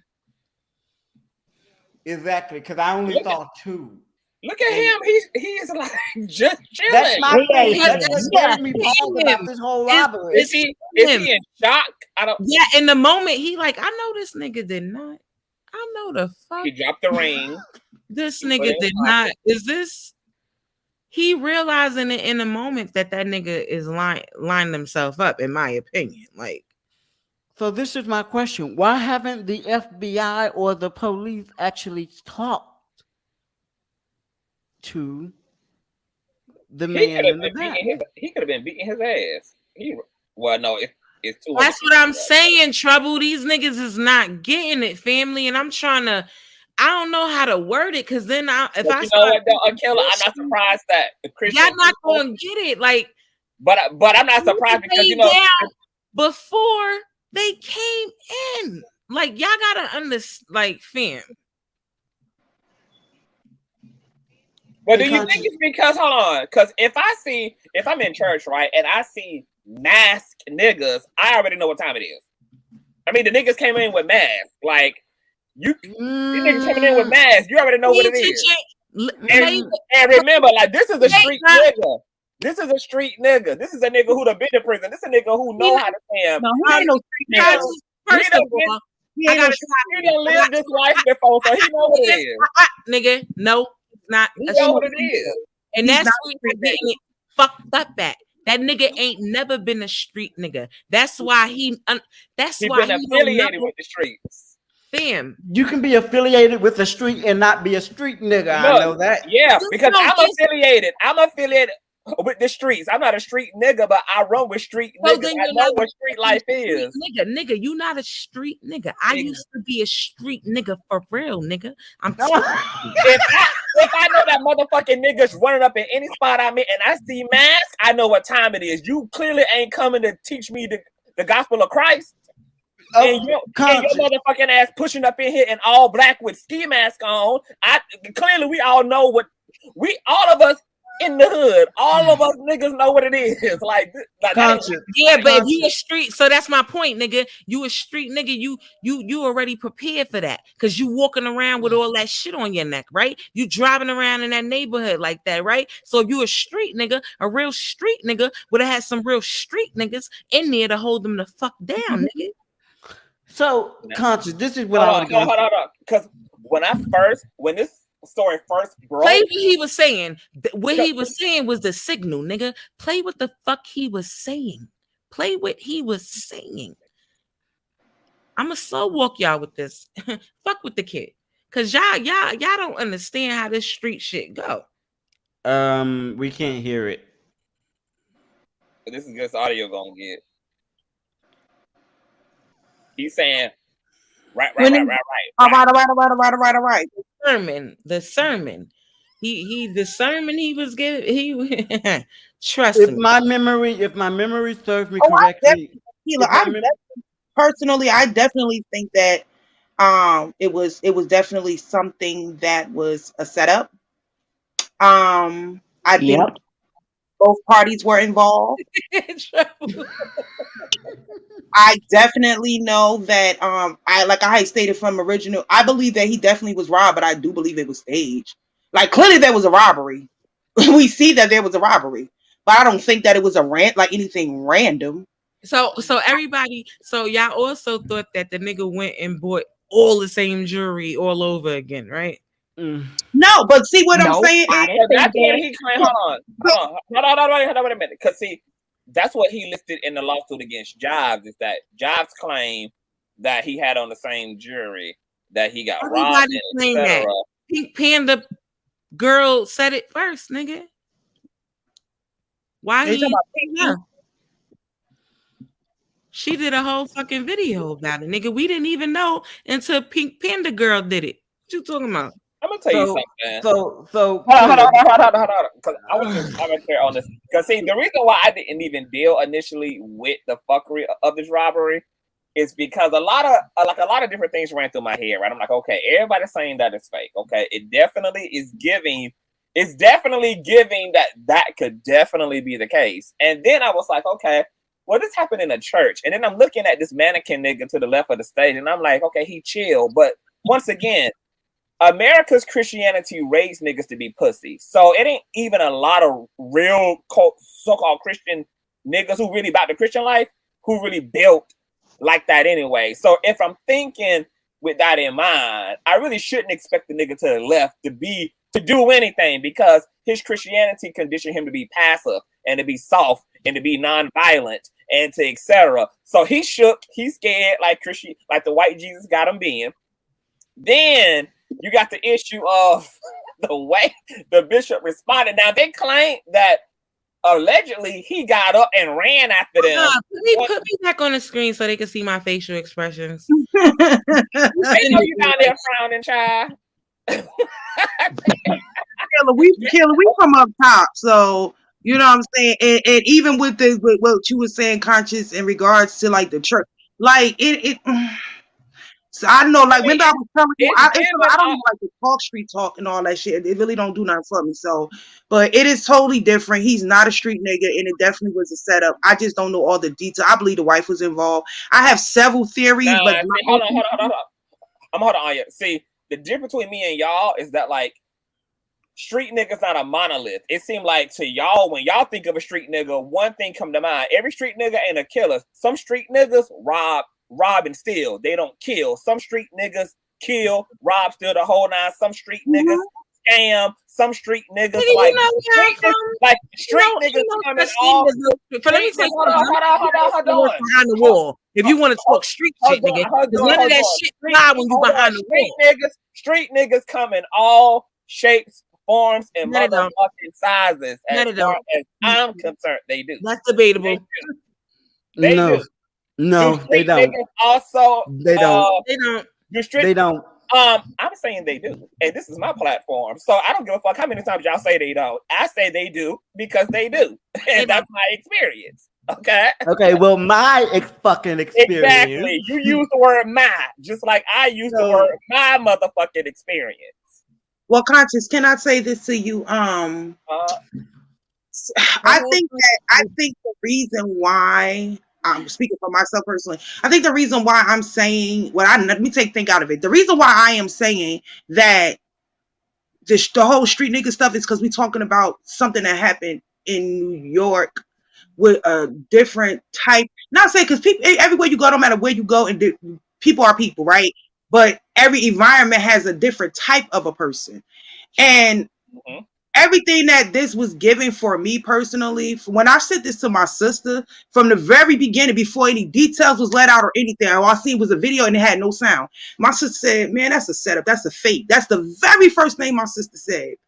And I'm like, really? I didn't know who he was or anything. I'm like, really? I'm like, I see, yeah. I'm like, it's fishy. She like, man, she was like, that was a setup. And she was like, I'm telling you, she like the pandemic and the fact PPP loans, they out here locking people up for their PPP loan money.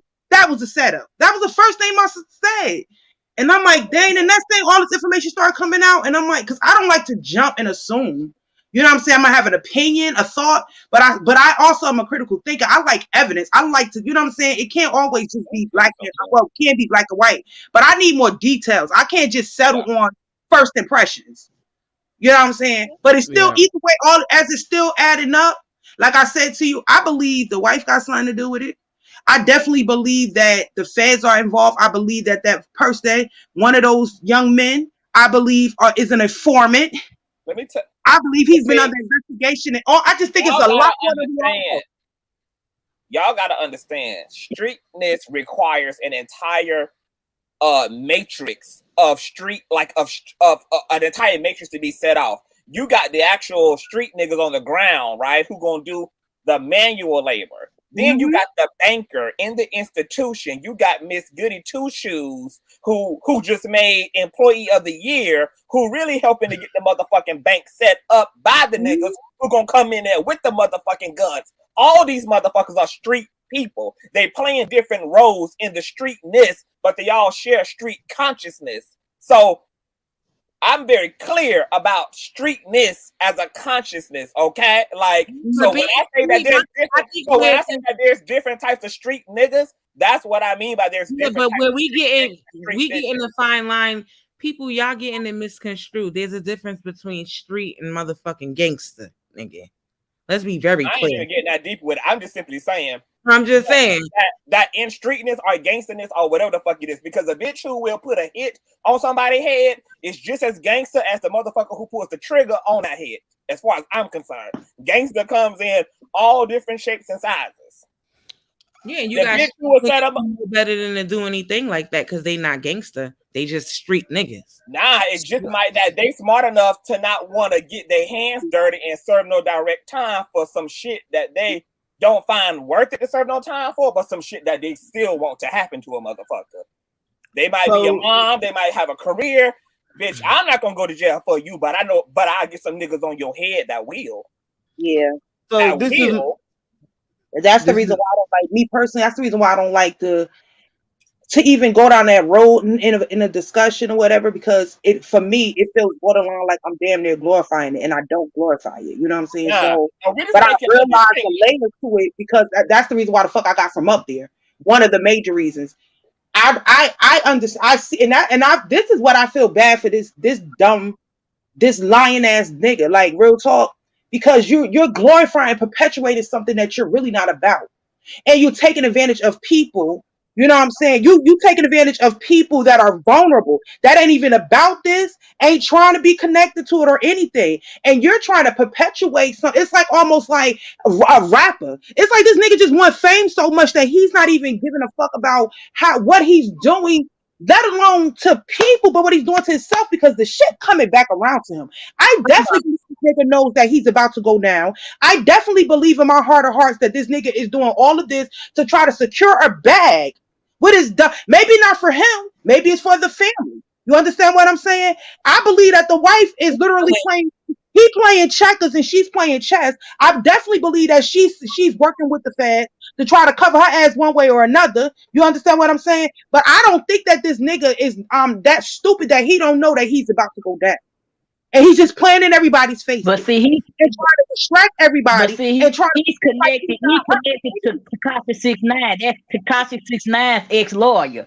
So what you expect? I mean, even before her, tried to scam. I forgot the guy, his attorney, the man that's been going, he act just like him in a certain way. He be up there posting shit and acting very unprofessional, in my opinion, or whatever the case may be. They all have the same energy. They all doing it for clout, for fame. And it's just a bad situation. They finna look at Tekashi 6ix9ine. They finna get him. And they gonna get him too.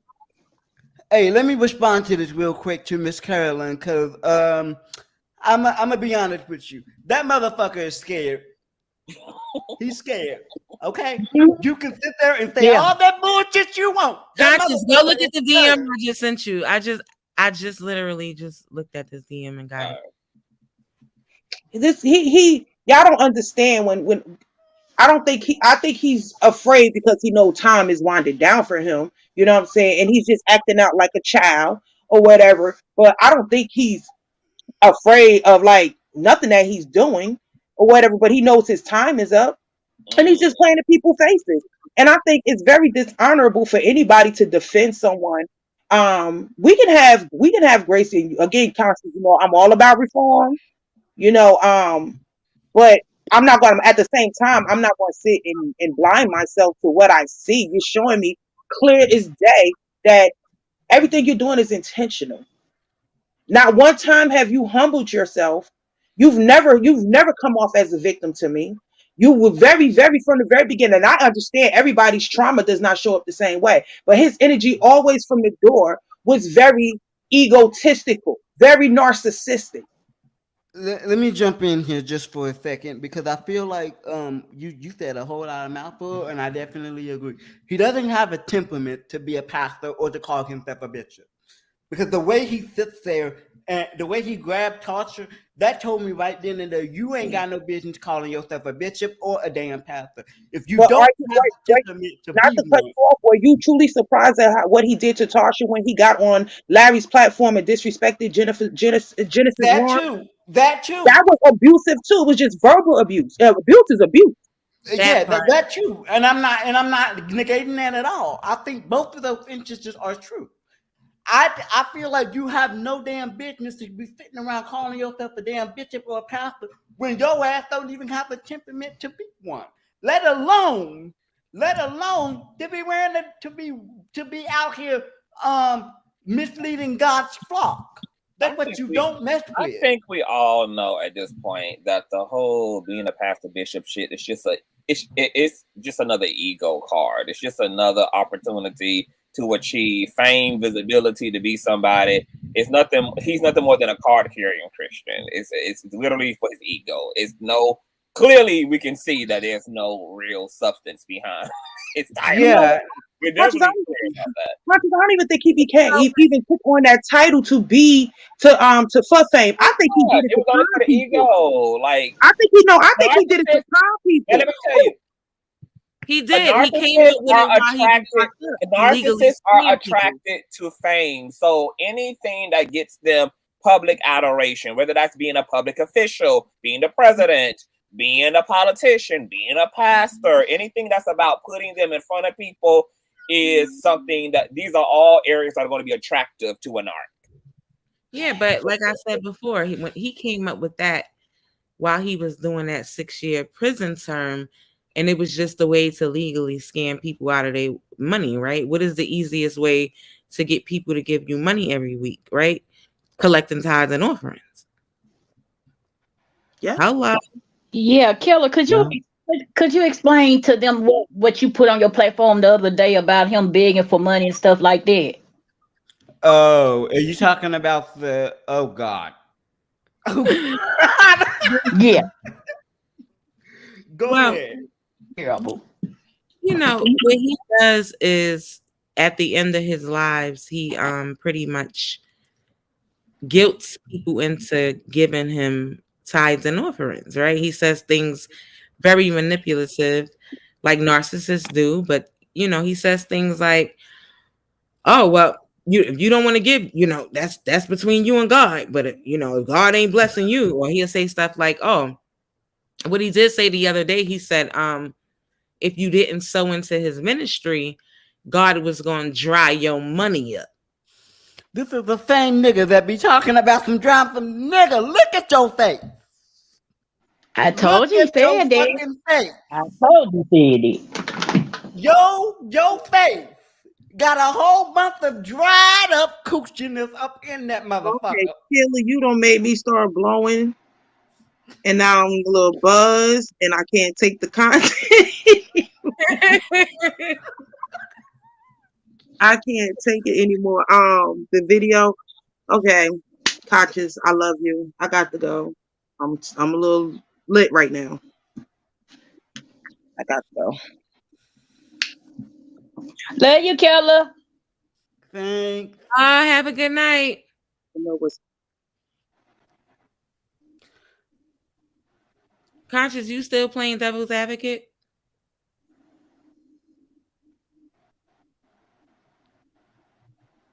Where you go?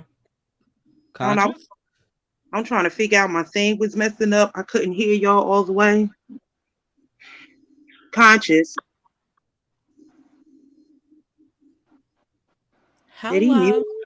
Is he mute? What's happening?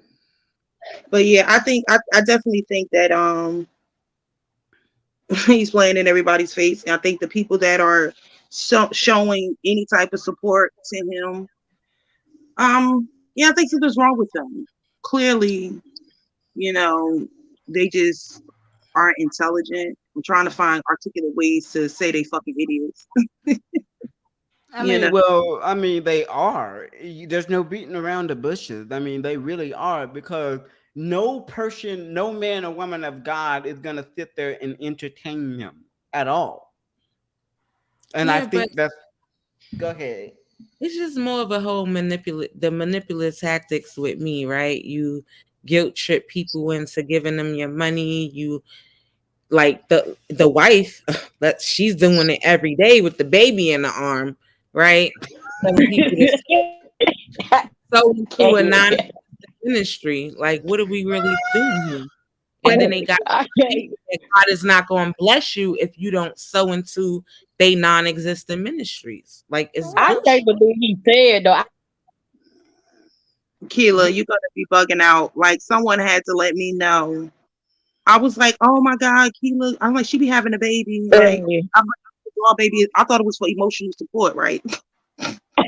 yeah, it was a lot going. Wait, Killa, my sister said, bitch, she talking about his wife. She said, you need to stop smoking. She's talking about his wife. Huh? Shout out to the sister. She's smart. I went to your platform and I never went back to watch, you know what I'm saying? After talking to my sister, I started going back watching more videos. Like, you know what I'm saying? But she like, stupid bitch. She talking about his wife. I'm like, oh. I've only seen one video of the wife because I just don't want to give them my energy. Like, you can't get my views. You know what I'm saying? So if I don't see it on somebody else's platform, guess what? I won't see it. Because I feel like they're literally just out here, especially him, mainly him. He wants the fame. He wants the attention. He wants the views. I can't give you that from him. And for her, I don't have the patience. I don't know what it is, but I cannot sit. I'm a whole spiritual Christian and all of that. But I personally cannot sit and watch any of them online do the whole church gargle. You know what I mean? I can't sit through that. So. And did you see his face, Killa? Did you see how he was all ugly in the face, trying to beg for money? Like, why is he looking like twitching? I seen that jaw twitching. That's what I see. That man was like Flavor Flav and Jazzy Jeff. Who said that the wife has a emotional support baby? No, that's what I thought. Okay, I thought Killa. I'm screaming. I thought Killa had a doll baby in the video that I saw, right? I thought it was an emotional support baby for Killa, and then my sister was like, no, you stupid bitch. She talking about his wife. And I'm like, oh, because they say she always got the baby in her videos, baby. Emotional support. I am fucking screaming. Conscious. I can't lighting up, cooking. Y'all are too much.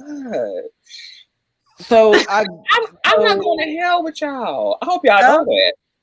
I'm a run with you and I'm a fuck with y'all, baby, but we ain't running to hell together. I just let y'all know that. As soon as we get to hell, baby. Wait. That's my time to walk, baby. It's when we get to Hell Boulevard, honey. Okay, I'm just letting y'all know, baby. I'm jumping shit when we get to Hell Boulevard. That video of like Kim was holding that doll baby. You ain't see how she was holding that doll baby. I swear to God, that's the reason why I thought it was for emotional support. The way you and I was like, damn, I'm glad it's not a real baby. The fucking neck looked like it's about to fall off and shit. Like, I'm just telling you the truth. My sister said, no, bitch. She told me to stop smoking, girl. And here I am, fucking again. Thank you, Killa. Wait a minute. Conscious. If listen, you saying you ain't trying to go to hell, bitch. I ain't trying to go to hell either.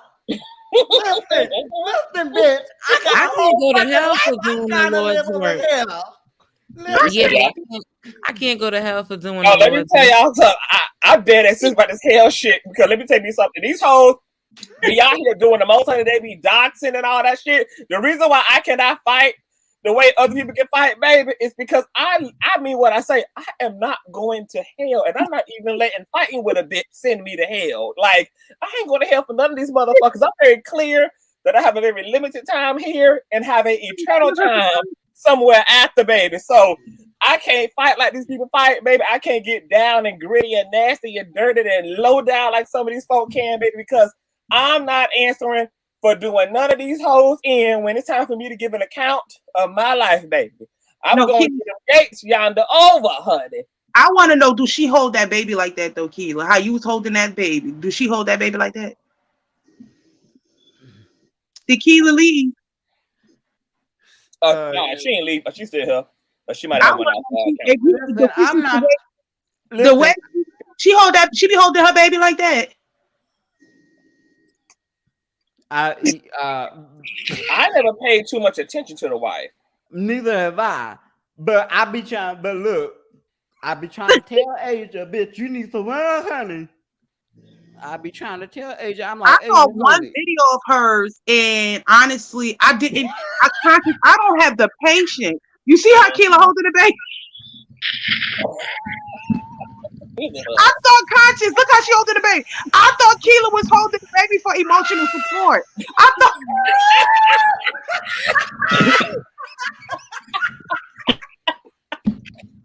God damn it, Anya. No, for real. I was like, oh my God, I'm glad that's not a real baby because the neck, there's no support. Oh my God. I asked if I hit a call a I call CPS on your ass now.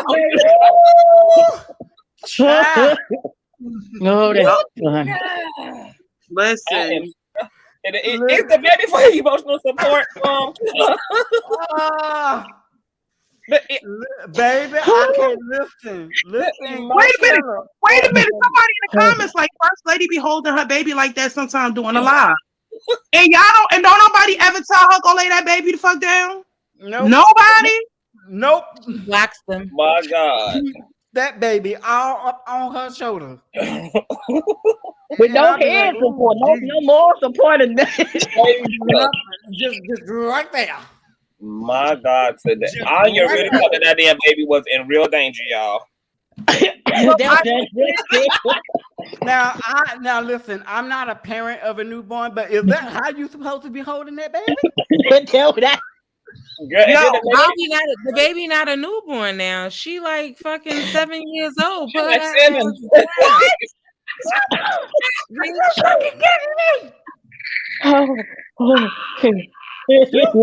Wait a minute. Did you say whoa. Did you say she was 7? Go ahead. What the hell?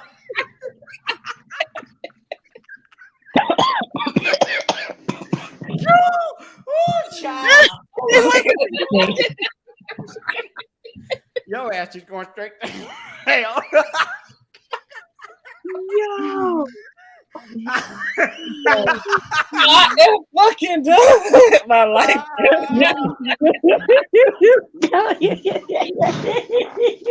Oh, child, I can't. Do you understand my concern, Conscious? Girl.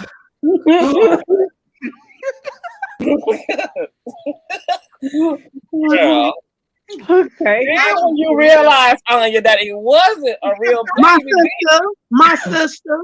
Then you came up with the beautiful. Wait a minute. Beautiful idea that then the baby was. Then you came up with the beautiful idea that the baby was an emotional support baby. Yes, because of how she was holding the baby. Listen, Keela was holding the baby. She had the lighter. This was the day you was you had 2 lighters, and either one of them you could get fire out of, right? She literally when it got heard of an emotional support dog. You came up with the beautiful idea. I'm telling you, I was watching everything. I was baby holding the baby. Like I realized that it was actually a door baby, but it was how she was holding it. You know what I'm saying? Trying to like, you ever see somebody trying to light a cigarette out in the cold? She was holding a door baby all close as hell, and she was trying to light the lamp, and she couldn't get that lit. Right? She would have got the little. Then you put the got her blunt in her mouth and her emotional support baby on her shoulder, baby. Support. Shit, people got animals for emotional support. Right. They do. You know, They so do. And then my sister was like, bitch. And then Killa ain't got no damn sense and tells us that the baby is 7 damn years old. That's a small 7-year-old. That this baby in the 2nd grade, girl, talk about a baby. This is a 2nd grader. Listen, that was actually the first video I saw with her and that damn baby doll. I said, "Oh Lord, what you doing with that baby doll looking like that in the damn coat?" I said, And y'all telling me the way she holding this baby does not suggest. I mean, if I was to go and watch The Wife, I would really be in the comments like, "Why are you holding on to that baby?" I would think she's holding on to the baby for dear life because he's abusing her or something. Like, you know, it's giving very much like it's Well, just no. That's what they think. That's what a lot of people think, and they say that a lot of my followers. Shout out to the Killer Gang. A lot of them think that's what it is, but it's not. It's a manipulative tactic, right? People see babies and they automatically like, oh, here, take $10, take the baby to get some ice cream. Here's $20, get the baby something nice, So right? what you saying It is pulls on the heartstrings of the the baby people. is a pawn. Well, yeah, The because baby is a I pawn. saw the video where you put up when you show Now, how that's some real psychological warfare right there. I know that's right, Killer. Baby, the Killer gonna live up to that name. I never even thought about that. Wow. Emotional support, baby. So the emotional support, baby, actually encourages child support from the consumers. It encourages child support from the viewers. Because what y'all have to realize is that people got tired of her using her fake testimony in everybody's opinion, right? She claims that the doctor said she would never walk again, and she miraculously was walking 2 months later, and that was her. That was the story that she would do. She would hold up pictures of her in the hospital, hold up pictures of her in the wheelchair, and she'd be like, God did it for me, he'll do it for you. And you know, that's when she'll start asking for the cash apps and stuff. But as soon as she had the baby. Now wait a minute. Now, Conscious, I'm gonna need you. Conscious, I'm gonna need you to zoom up on my face so you can get my facial expression. Now, bitch, you know good hell well your ass ain't got no goddamn talking about somebody. I can't walk again, bitch. Come on here. And I'm disabled. William, you might need an emotional support baby too. Shut your ass up, boy. That's 7 years old, honey. 7 years old. Okay. So your ass needs an emotional support baby too. Look, Killer now got my brain spinning. This is why people be carrying their teddy bears at 21, got pacifiers in their mouth at 32. Like, Let's be very clear. She posted the baby's nursery. The baby nursery was well over $5,000, right? She had a $300 baby seat that cradles the baby. Why are you holding this baby in your lives every day, even when the baby is sleeping? And who was this person? The preacher wife. The Asia. Asia. It's giving color purple. Me and you must never part. My key kata. You know, ain't no ocean, ain't no sea. My key kata. That's what it's giving. That when she holding the baby. So, wow. Okay. So in other words, this is Baby daddy. You have to go watch my Begging with Babies episode. I got to. Hell, it's fucking hilarious. Oh, listen, here's some extra tea with that video. I got the footage from that video from the victims of L'amour White page. Wow. Wait a minute. The victim? I got the footage from the victims of Lamore Miller White page. So, yeah, Tarsha, thanks for that. I used that footage before I knew Tarsha was behind the page, and see, shout out in serious ways. Wow! Shout out to everybody. Baby, y'all deep, baby. I didn't know that y'all was this deep, baby. Y'all deep. Y'all some deep people, baby. I didn't know y'all was deep. I didn't know this was going to be, I didn't know it was going to be a lot established tonight as much as we did. Girl, Bishop Lamore, the robbery. And what I am seeing that damn baby. It seems like the people that are attached to him, even, it's still unfortunate what happened to her, but it just seems like the people that literally are attached to him, that gets in the mud pen with him, literally have the same energy that he has. So of course, I you hope are I what do you hope attract. that to bring it back. I hope Tarsha really views these videos if she's Tarsha watching. needs an emotional support baby on you. This what no, I was about to say. I hope I she think sees. it would. I She think really, she would have been moved to make some different decisions had she had an emotional support baby. yeah, I think she needs to change some things though. Conscious, like get her emotional support, baby. Whatever we gotta, well, not we, but the Lord is going to do for her or whatever. But I'm trying to understand y'all. I'm sorry. no, I just I want to bring it back, because I listen. The laughter just made it a little bit bearable. Because when if I focus on it too much, like I said, that's why I won't follow, I won't view. Conscious, I get agitated real quick, and I be getting my feelings wanting to fight and all of that. So, and he's the type of person that would make me want to fight just that because. ninja, for real, that ninja really do make you want to get up and fight his ass. And like I got cousins that I know that are personally like, if you give them the wrong look, they ready to fight you. Shit, I need that emotional dog, baby. And I gotta be honest with y'all, that emotional support, baby, I can't. The Holy Spirit do touch you. Wait a minute, when you say change the name of the video to the baby? Baby. This is very interesting. I got to check out the rest of that video, Killa. Wow, wait a minute, y'all. I ain't watched the whole full damn video. Wait a minute. So so y'all, is y'all telling me that when I went to purchase this fabulous backpack in the form of hold on. Are y'all telling me? Wait a minute, my damn screen acting a goddamn fool. Hold on. Are y'all telling me that when I brought this fabulous backpack, that this was my emotional support backpack in the form of a teddy bear? That's what y'all was. Conscious.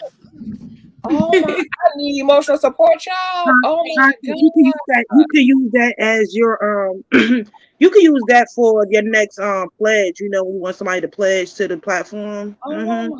You can use that post. Yep. Wow. You got your baby too, huh?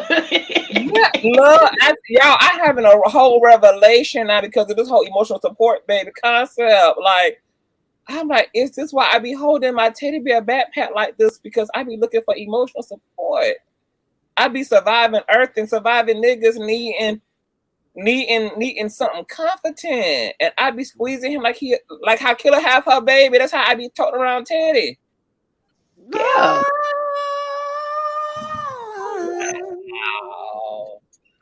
Wow. That's enlightening. I've been enlightened tonight. Don't feel bad. Don't feel bad. I got a teddy here myself. Listen, I think all of us need some emotional support. I got and nobody even realized that Killa is also she got an emotional support baby, 7 years old. That's also Caucasian at that. Look, this baby brown. Oh, that's a brown skin baby. Brown skin girl. Brown skin girl. Baby, so Killa, because I'm gonna go through your pages and when we get off of here, do you your videos? Do you have you got something of her up there, Asia? You got any videos of Asia, like full video? Because I didn't watch the one with you showing them how they be panhandling with the babies. I didn't watch all of it. Is she in that video with the baby? I think I might have used the clip, but I got like a short on my page with her opening up with the baby. I want to see her with the baby. Like I want to see another video. Breastfeeding the baby? No, she be holding the baby. She be holding the baby and then begging for money and be preaching the whole time. She be having that baby in her arms for like 2 hours sometimes. That is a manipulative tactic to get. I've been trying to tell y'all that damn baby is a damn pawn. I never saw her. 7 years old. Wow. That is a good. What is that? RB. Let me put my glasses. Pull them down. Mhm. RB. That is a good idea. That would be really good for people, especially people that cannot bear children, or And that got all types that of will want trauma, kids for their abandonment mom. issues. Yep. Emotional support. Most Baby. people get pets, but I think that a doll baby or something would be better. You really ain't got to do nothing, spend no real money or nothing. Wow. This is that- very interesting. Wow. Well, this was a key, and this was very informative. We've been here 3.5 hours, 333 to be exact, and it's a lot going on in these streets. Yeah, I just feel like, it's a lot going on in these streets. I don't know what to say about the Tarsha thing. Tarsha, stay off the internet, bull. Allow white Jesus to fight your battle for you. Wait a minute, not white Jesus. It just keeps getting worse. It just keeps getting worse every time you show up, baby.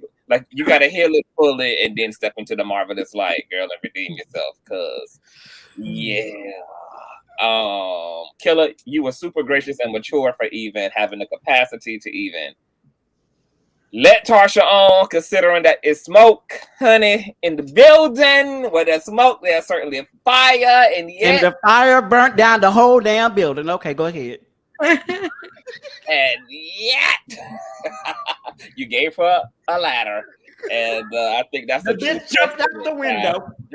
It was impressive. Like I was impressed. I was like, wow, because I can do that type of shit too. I ain't ever seen nobody on these streets be able to do that. So I'm like, yeah, this really baby mother right here. Like, she got it.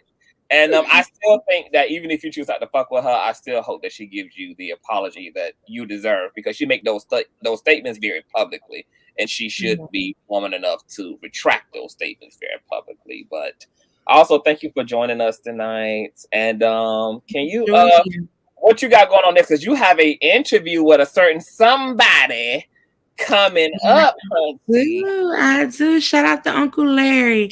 I done adopted him in my head as my uncle. I told him that. So yeah, I got an interview with Larry on Wednesday at 2 p.m. Eastern Standard Time. And I'm looking forward to that. I know y'all probably think we gonna get on there and drag the vagina, but I know it's going to be entertaining. You and him, I know it's going to be a good time. Yeah, we're going to have a good time because I really have other things, My mission is bigger. You feel me? So we going to, kiki a little there, here and there, but we going to get to the real meat and potatoes. You know what I mean? Let's go. What our mission really is and what God can't, nobody can't stop. You feel me? So I'm proud of you. I'm happy for you. I'm so glad, honey, you are having your moment. Drive that vehicle to the motherfucking wheels fall off, honey. Press the gas and then some. Turn that motherfucker into a transformer after she break down, honey. Just keep on morphing that motherfucker. Period. Period. Transformer, bitch. Are you shitting me? Yeah. I'm gonna hit you in the DMs and give the emotional support, baby, my love. I will. Thank you. All right, boo. Y'all have a good night. Bye. You have a good night too. William, thank you for being here. You're always amazing and articulate and a key and fun. Let the people know where they can find you at as well. Well, they can find me at The Talk with William Morin. I have not been on there as of lately, but that's the name of my YouTube video, the name of my YouTube channel. They can find me up The Talk with William Morin. And and I'm quite grateful if y'all can send the traffic your way, the board way. That would be very helpful. Okay. And I actually wait a minute before we get off. I gotta say thank you so much, Conscious, for that last live that we did when I was live on. You've been such a gracious host, and that you're not somebody that we come by in these streets here on YouTube, and that's something we really need. Don't flatter me, William. Don't flatter me. Thank you so much. And Well, you deserved it. You need your flowers, and that's something that a lot of people on the YouTube street don't know how to do. Is give people they due. And for me, I want to give you your due because you deserve it. That means a lot, William. Thank you so much. That keeps me keeping on out here. Thank you so much, and I'm wishing you much success as well on the YouTube channel. I'm subscribed, so I hope you continue to produce content, honey. Talk your shit, honey. Get on here and get the people that work, get into the things. And yeah, did you see my last live?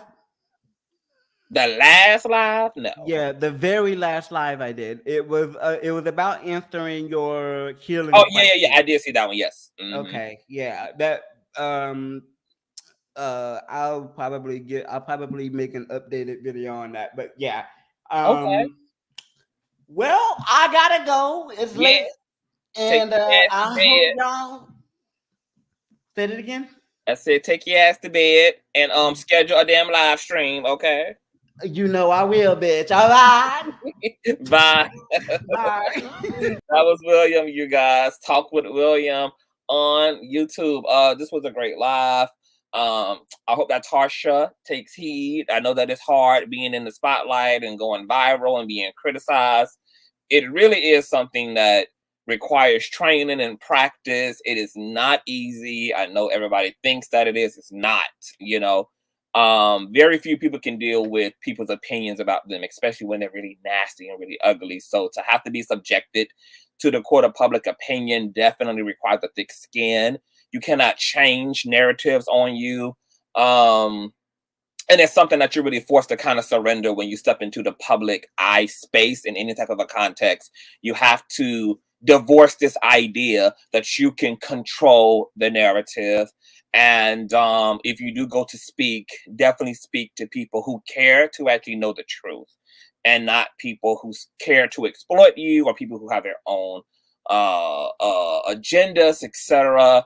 And, you know, it really forces you to develop a high self-esteem, really. You know, it really does. It thickens your skin. So I know that Tarsha was not expecting, obviously, the events that transpired on Sunday to be what they were.